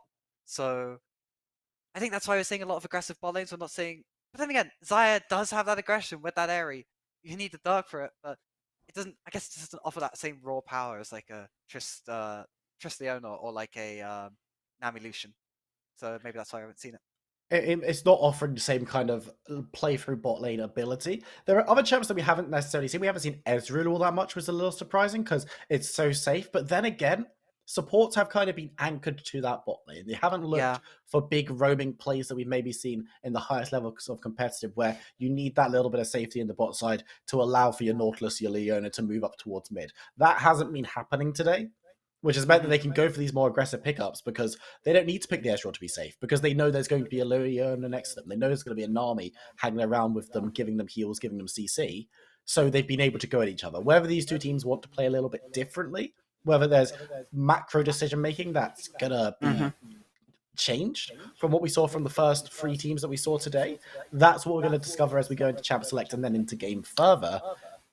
But these 2 teams, I want to be impressed by both of them. It's a clean slate as we haven't seen either of them yet today. Let's see what they can bring out. Yeah, definitely can't wait to get in Champ Select. Should be getting to Champ Select shortly, as far as I'm aware. But yeah, we've got a little bit of time before we do get into Champ Select. So I don't know. Let's have a look at the rosters. So I get to say 2 new rosters this time, as opposed to last time I got to say one. We've got Zephyra up in the top lane for Hannah Morgana, Melissa jungle, Shani 8 mid, and 32 ADC, who I know is a substitute, and Lappy Boo support. And for Penskill, we've got Gremlin in the top lane, How to Typo. I'm not gonna be able to say that name very fast. Whitey1 mid lane, Crows Hose in the bot lane, and Jizago support. Yeah, I do know that Hannah Morgana are fielding a substitute this game. They're normal. Oh, we're into Champ Select, so we'll have to see how the substitute is able to draft. How they're able to impact the drafting phase. We've got Udyr, Aatrox, and Ahri all removed very, very quickly. And we're going to have to see exactly where it's going to be pivoted, because as we see with 2 different teams, there's going to be 2 really new styles of banning. And a lot of A champions just being taken off the table. Are we sure this isn't a remake of the draft? I'm kidding. Akshan as well. Akshan, true. That is 5 A champions taken off the table. That's suspicious. Excuse, I was very scared by that Anivia hover. Honestly, my heart stopped. I thought I was like sleep paralysis for a second. But no, Aurelia is picked up to the side of Hannah Morgana, and if you do want to play a strong top side, Aurelia is very good both in the top lane and the mid lane, whereas Jax and Shyvana get picked up for the side of Pentakill. 2 champions that we don't get to see too often. Jax really likes going into those later stages. Shyvana, we'll have to see what they go for. Of course, AP is funny, but attack speed AD is also pretty good. Soraka's going to be the lock-in in response, going down into that support role. You've got to imagine. And Miss Fortune going to be picked up to secure the bot lane with Seraphine. This Champ Select, it's flying by. Yeah, this is much more the sort of things we're expecting to see out of this tournament, I believe. The first 2 drafts, honestly, was super, super on meta. But this is sort of comfort we're expecting to see a little bit more coming out here. Obviously, Soraka, not the strongest champion in the meta right now. Seraphine, not the strongest champion either. But in the hands of these players, obviously comfort is really important in tournament matches like this, especially when you're going into the 3rd game. You don't have to... You've already had 2 games of mental wear and tear. I'm sorry, there are more A champions being banned. Just no A champions in my League of Legends. And Udyr, for some reason, which is... It's weird that he was included in this, but maybe it's like Adir. But Lucian's going to be the lock-in. Nidalee Heimerdinger. Okay, someone's been watching Arcane. I see you. I like it. That's probably going to be a Heimerdinger. I can't actually tell if that's going to be a Heimerdinger mid lane or a Heimerdinger top lane. Perhaps... hold on. Let me just check my notes. Nope. I can't see which one behind it. But I do suspect it to be mid lane rather than top lane. Just because Zephyra is really, really strong carry for the side of Hannah Morgana. Really strong player. So I would expect to see her on a champion like Aurelia, trying to make big difference in these late game team fights. But we'll have to see. I think it's very notable that they could maybe look to swap, because from my experience, Jax has a super unpleasant gameplay experience into Heimerdinger. Ooh, which true. is that's very true. Something that is worth noting. However, I think it is going to be Zafira on that Aurelio. It looks like the players have picked for themselves. I suspect potentially they were just picking for themselves rather than going down in a firm pick order.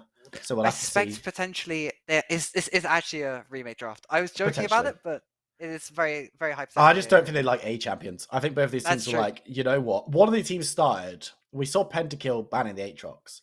And then you saw Hannah Monjana like, we don't want to play against Ari. And then when Akana was banned, they were like, right, guess we're banning all the AE champions.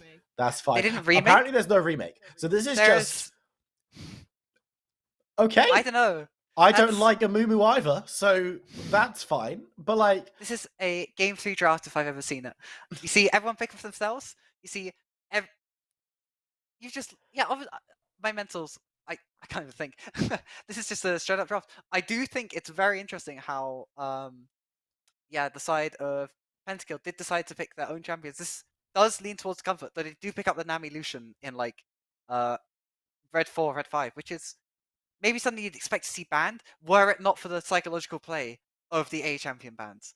So, I don't know. We'll have to see. We'll have to see how it plays out. Honestly, Seraphine mid, I'm not sure how I feel about it.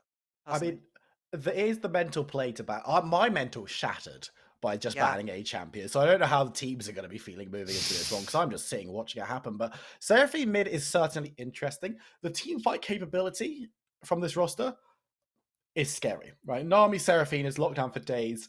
Jax bundling in Shyvana with so much AoE burst if they go for the AP build, which, looking at the damage portfolio, is probably what I expect to come through, because while Jax has a lot of mixed and Seraphine, of course, has magic damage, Lucian is going to be the one with the AD coming through, so you don't necessarily need that from your jungler. Jax is going to be providing that, so you kind of want that AP burst, which Seraphine doesn't really give late game.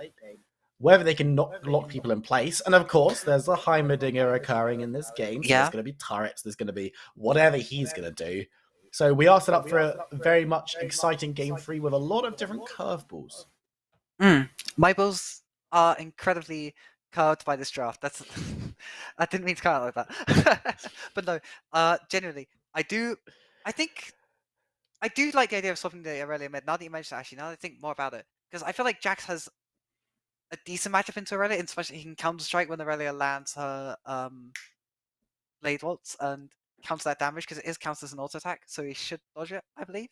So I do like the idea of picking up the Heimerdinger late in draft and giving this Jax a very, very unpleasant laning phase. And I do also agree, Shyvana will probably go AP this game, if only because you look at the side of Hannah Monjana, that's 4 very squishy champs and 1 kind of squishy champ. That's a lot of damage that can be bursted through. And yeah, I do think Shyvana is very likely to go full AP. So whether she's able to reach those break points around the Night Harvester, around getting that level 6, we'll have to wait and see. And it's a case of when they hit those breakpoints, what they can do around objectives. Of course, Shyvana turns the fighting around Dragon up to 11 with the passive and really wanting, to gain that objective, but also being much more able to take that objective sneakily, because the early solo from Shyvana is so quick, which means that you're able to just burn through it. And if you've got priority in the bot side with Lucian and with Nami, you could well do that, especially into a Soraka lane that's probably not providing that much in terms of oomph in the early stages.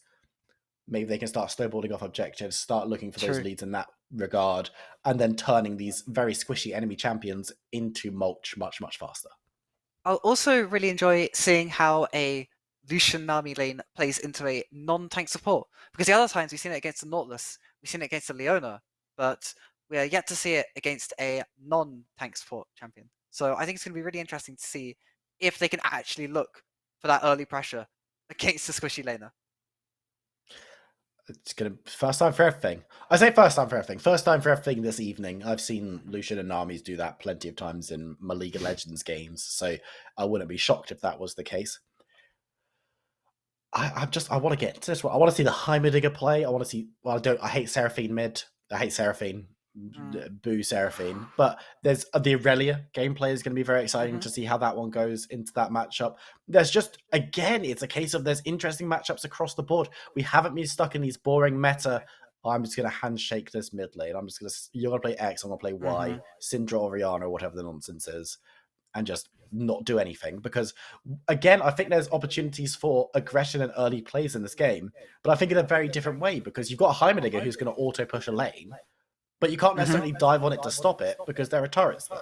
Yeah, because he's Heimerdinger. He'll just stab down his ult, level 6. Also, Shyvana doesn't really have to get best ganking in the other game. By the time she can really make a difference up in top lane, obviously you can look for ganks, but you really want to be level 6 to look for ganks on Shyvana. But by that point, Heimerdinger is going to be able to have his big turret and probably will have backed and brought a stopwatch. So any sort of gank is extremely risky against him. And Jax just has a miserable time being pushed under turret, being denied creeps, being denied XP, and just cries until he reaches level 16, and then he's the one in charge.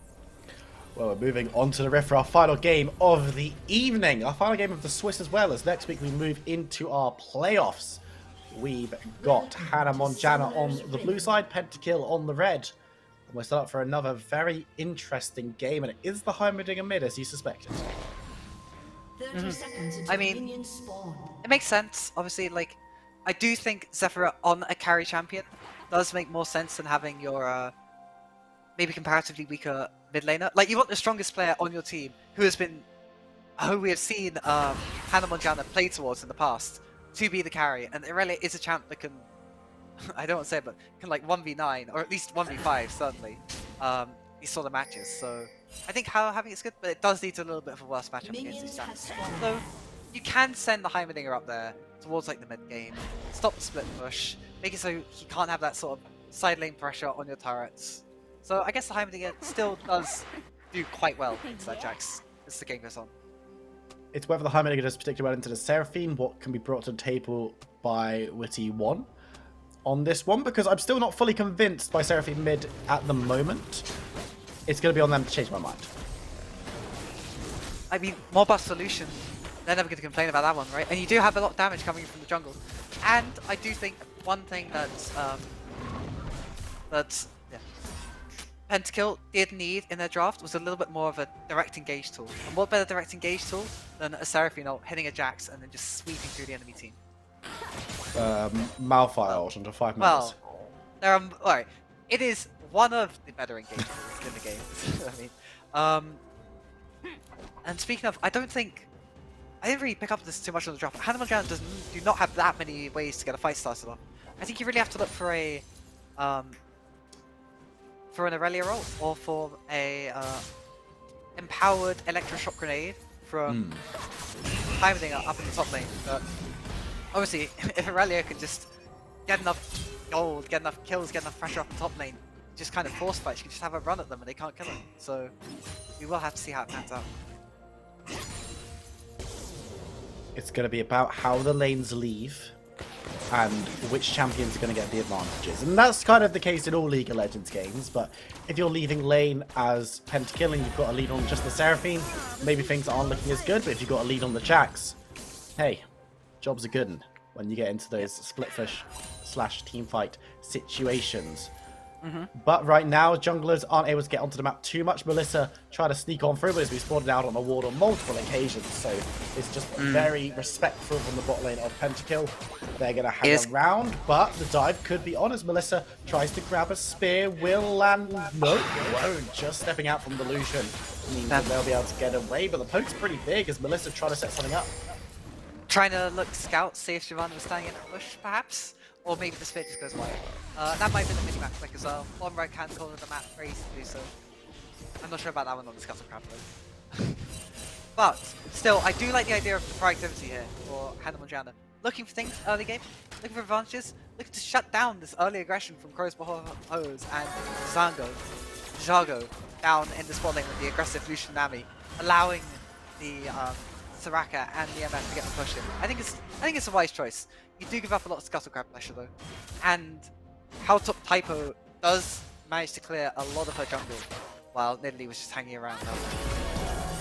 Nice route coming in as Melissa unable to get the gank going really, as Seraphine giving a respectful amount of distance and staying near tower.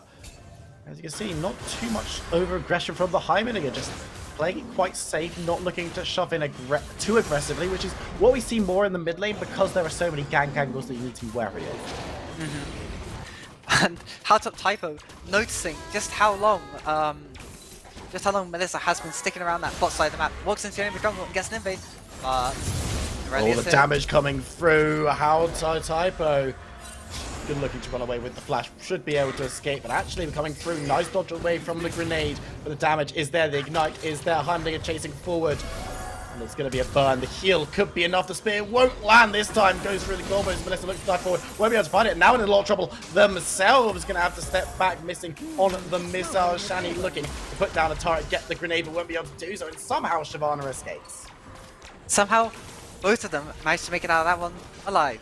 That was heist of the century, if you ask me. Getting that blue buff and getting out is super, super difficult if you're inside the pentakill right there. Like 3 lanes collapsing, but the fantasy feet coming through from the Shyvana on how to throw typo on Shyvana, able to make it out. Does have to blow the flash for it though, which is does leave you a lot more vulnerable, even if you're coming in towards level 6. You also sometimes will look for the flash ult on the Shyvana on the gank, and not having flash for that makes it a lot more difficult. It makes things tricky. It does open up the route for different places we have. With the junglers losing flash, it's a little bit less reliant because they're not necessarily using it as an escape tool. They're using it proactively to try and grab those kills when they gank. So we might just see a little bit of a slowdown in aggression from them over the next few minutes. But Zafira needs to be a little bit careful, flashing forward, trying to get onto Gremlin, who's going to return in kind. And now top lane could be an angle to potentially look for some aggressive plays. Yeah, no flashes on either top laners. That looks like a very, very vulnerable Aurelia. Just because Jax does have an escape tool with his ward up with the Q back to the minions. But really, Aurelia does not have that same level of flexibility. Something else worth noting here is, if you look at the jungle matchup, Nidalee really needs to get stuff happening early. Nidalee, you want to get those early ganks. You want to get those early dice, specifically towards top lane, where you got mixed damage and you got CC to set it up, unlike bot where you don't, and unlike mid where the CC is very unreliable. But Melissa has just not been able to make it happen. Not for lack of trying, but yeah, just not having the CC support there to get these ganks happening. And I feel like that's going to get more and more Shyvana favored just as the game goes on, just as she takes over to 6. With that 6 being mentioned, now is the time to start thinking about ultimates, to start thinking about what's going to be the first use of them. Melissa, of course, level 4. The Nidalee ultimate is not all that impactful in terms of that level 6. Being 2 levels down on Nidalee feels so terrible. That champion's supposed to power farm super, super hard after the first clear, but just not being able to make it happen, spending too much time doing ganking, and you're now down 25 CS. Oh, that's so unfortunate. Now Melissa going to be caught out. The unfortunate events continue as the heal's going to have to be used. How to type of exhausted down. Actually going to be forced to back away. Jargo there on the Nami doesn't have the tidal wave available. Teleport and more support means that this fight could turn in the favor of Hannah Monjana. Not going to be able to do so though, as everyone quick to move away. Well, that was a whole load of cooldowns blown. Shyvana level 6 being blown there is really strong. But flash heal, flash heal and exhaust blown from the bot side there, just to make sure that Melissa can get out alive. And they do manage to get some tempo from that. They do chuck out the Shyvana just to go reset, so they do manage to pick up the dragon. But Jax is free farming up in the top lane. It's going to be free hitting these plates, so that's a really big wave you're losing if you're Zafira in this situation. Gremlin going to be able to pick up some good time on these plays. Might be able to pick up a second, actually, with the Aurelia only just recalling. And yes, the Mounted Dragon is quite nice to give you that little bit of defensive clout, but over 300 gold going the direction of your lane opponent is never going to feel good. Especially not a lane opponent that you really have to shut down early, because it just gets so much harder once he gets that Triforce to even duel him. I know Aurelia is a super strong duelist, really good when you get the Bork, but Jax is also very strong in the 1v1. Does tank up a couple of turret shots just to get some extra hits on. Feeling greedy. I mean, if you're looking for the recall relatively soon, it's not going to matter too much unless Zafira can force something immediately. It doesn't look like Jax is giving the opportunity, though. Gremlin just going to hang around behind the minion wave. A bit of a slower start. Not necessarily super slow, no action, but just the two teams being a bit tentative, a bit safe, maybe giving some respect over to their opposition, which is good because it's a change of pace from what we've seen in the first couple of games today. Yeah, it's Sunnius. Yeah, just, I don't know. I feel like both teams have members who need to be proactive.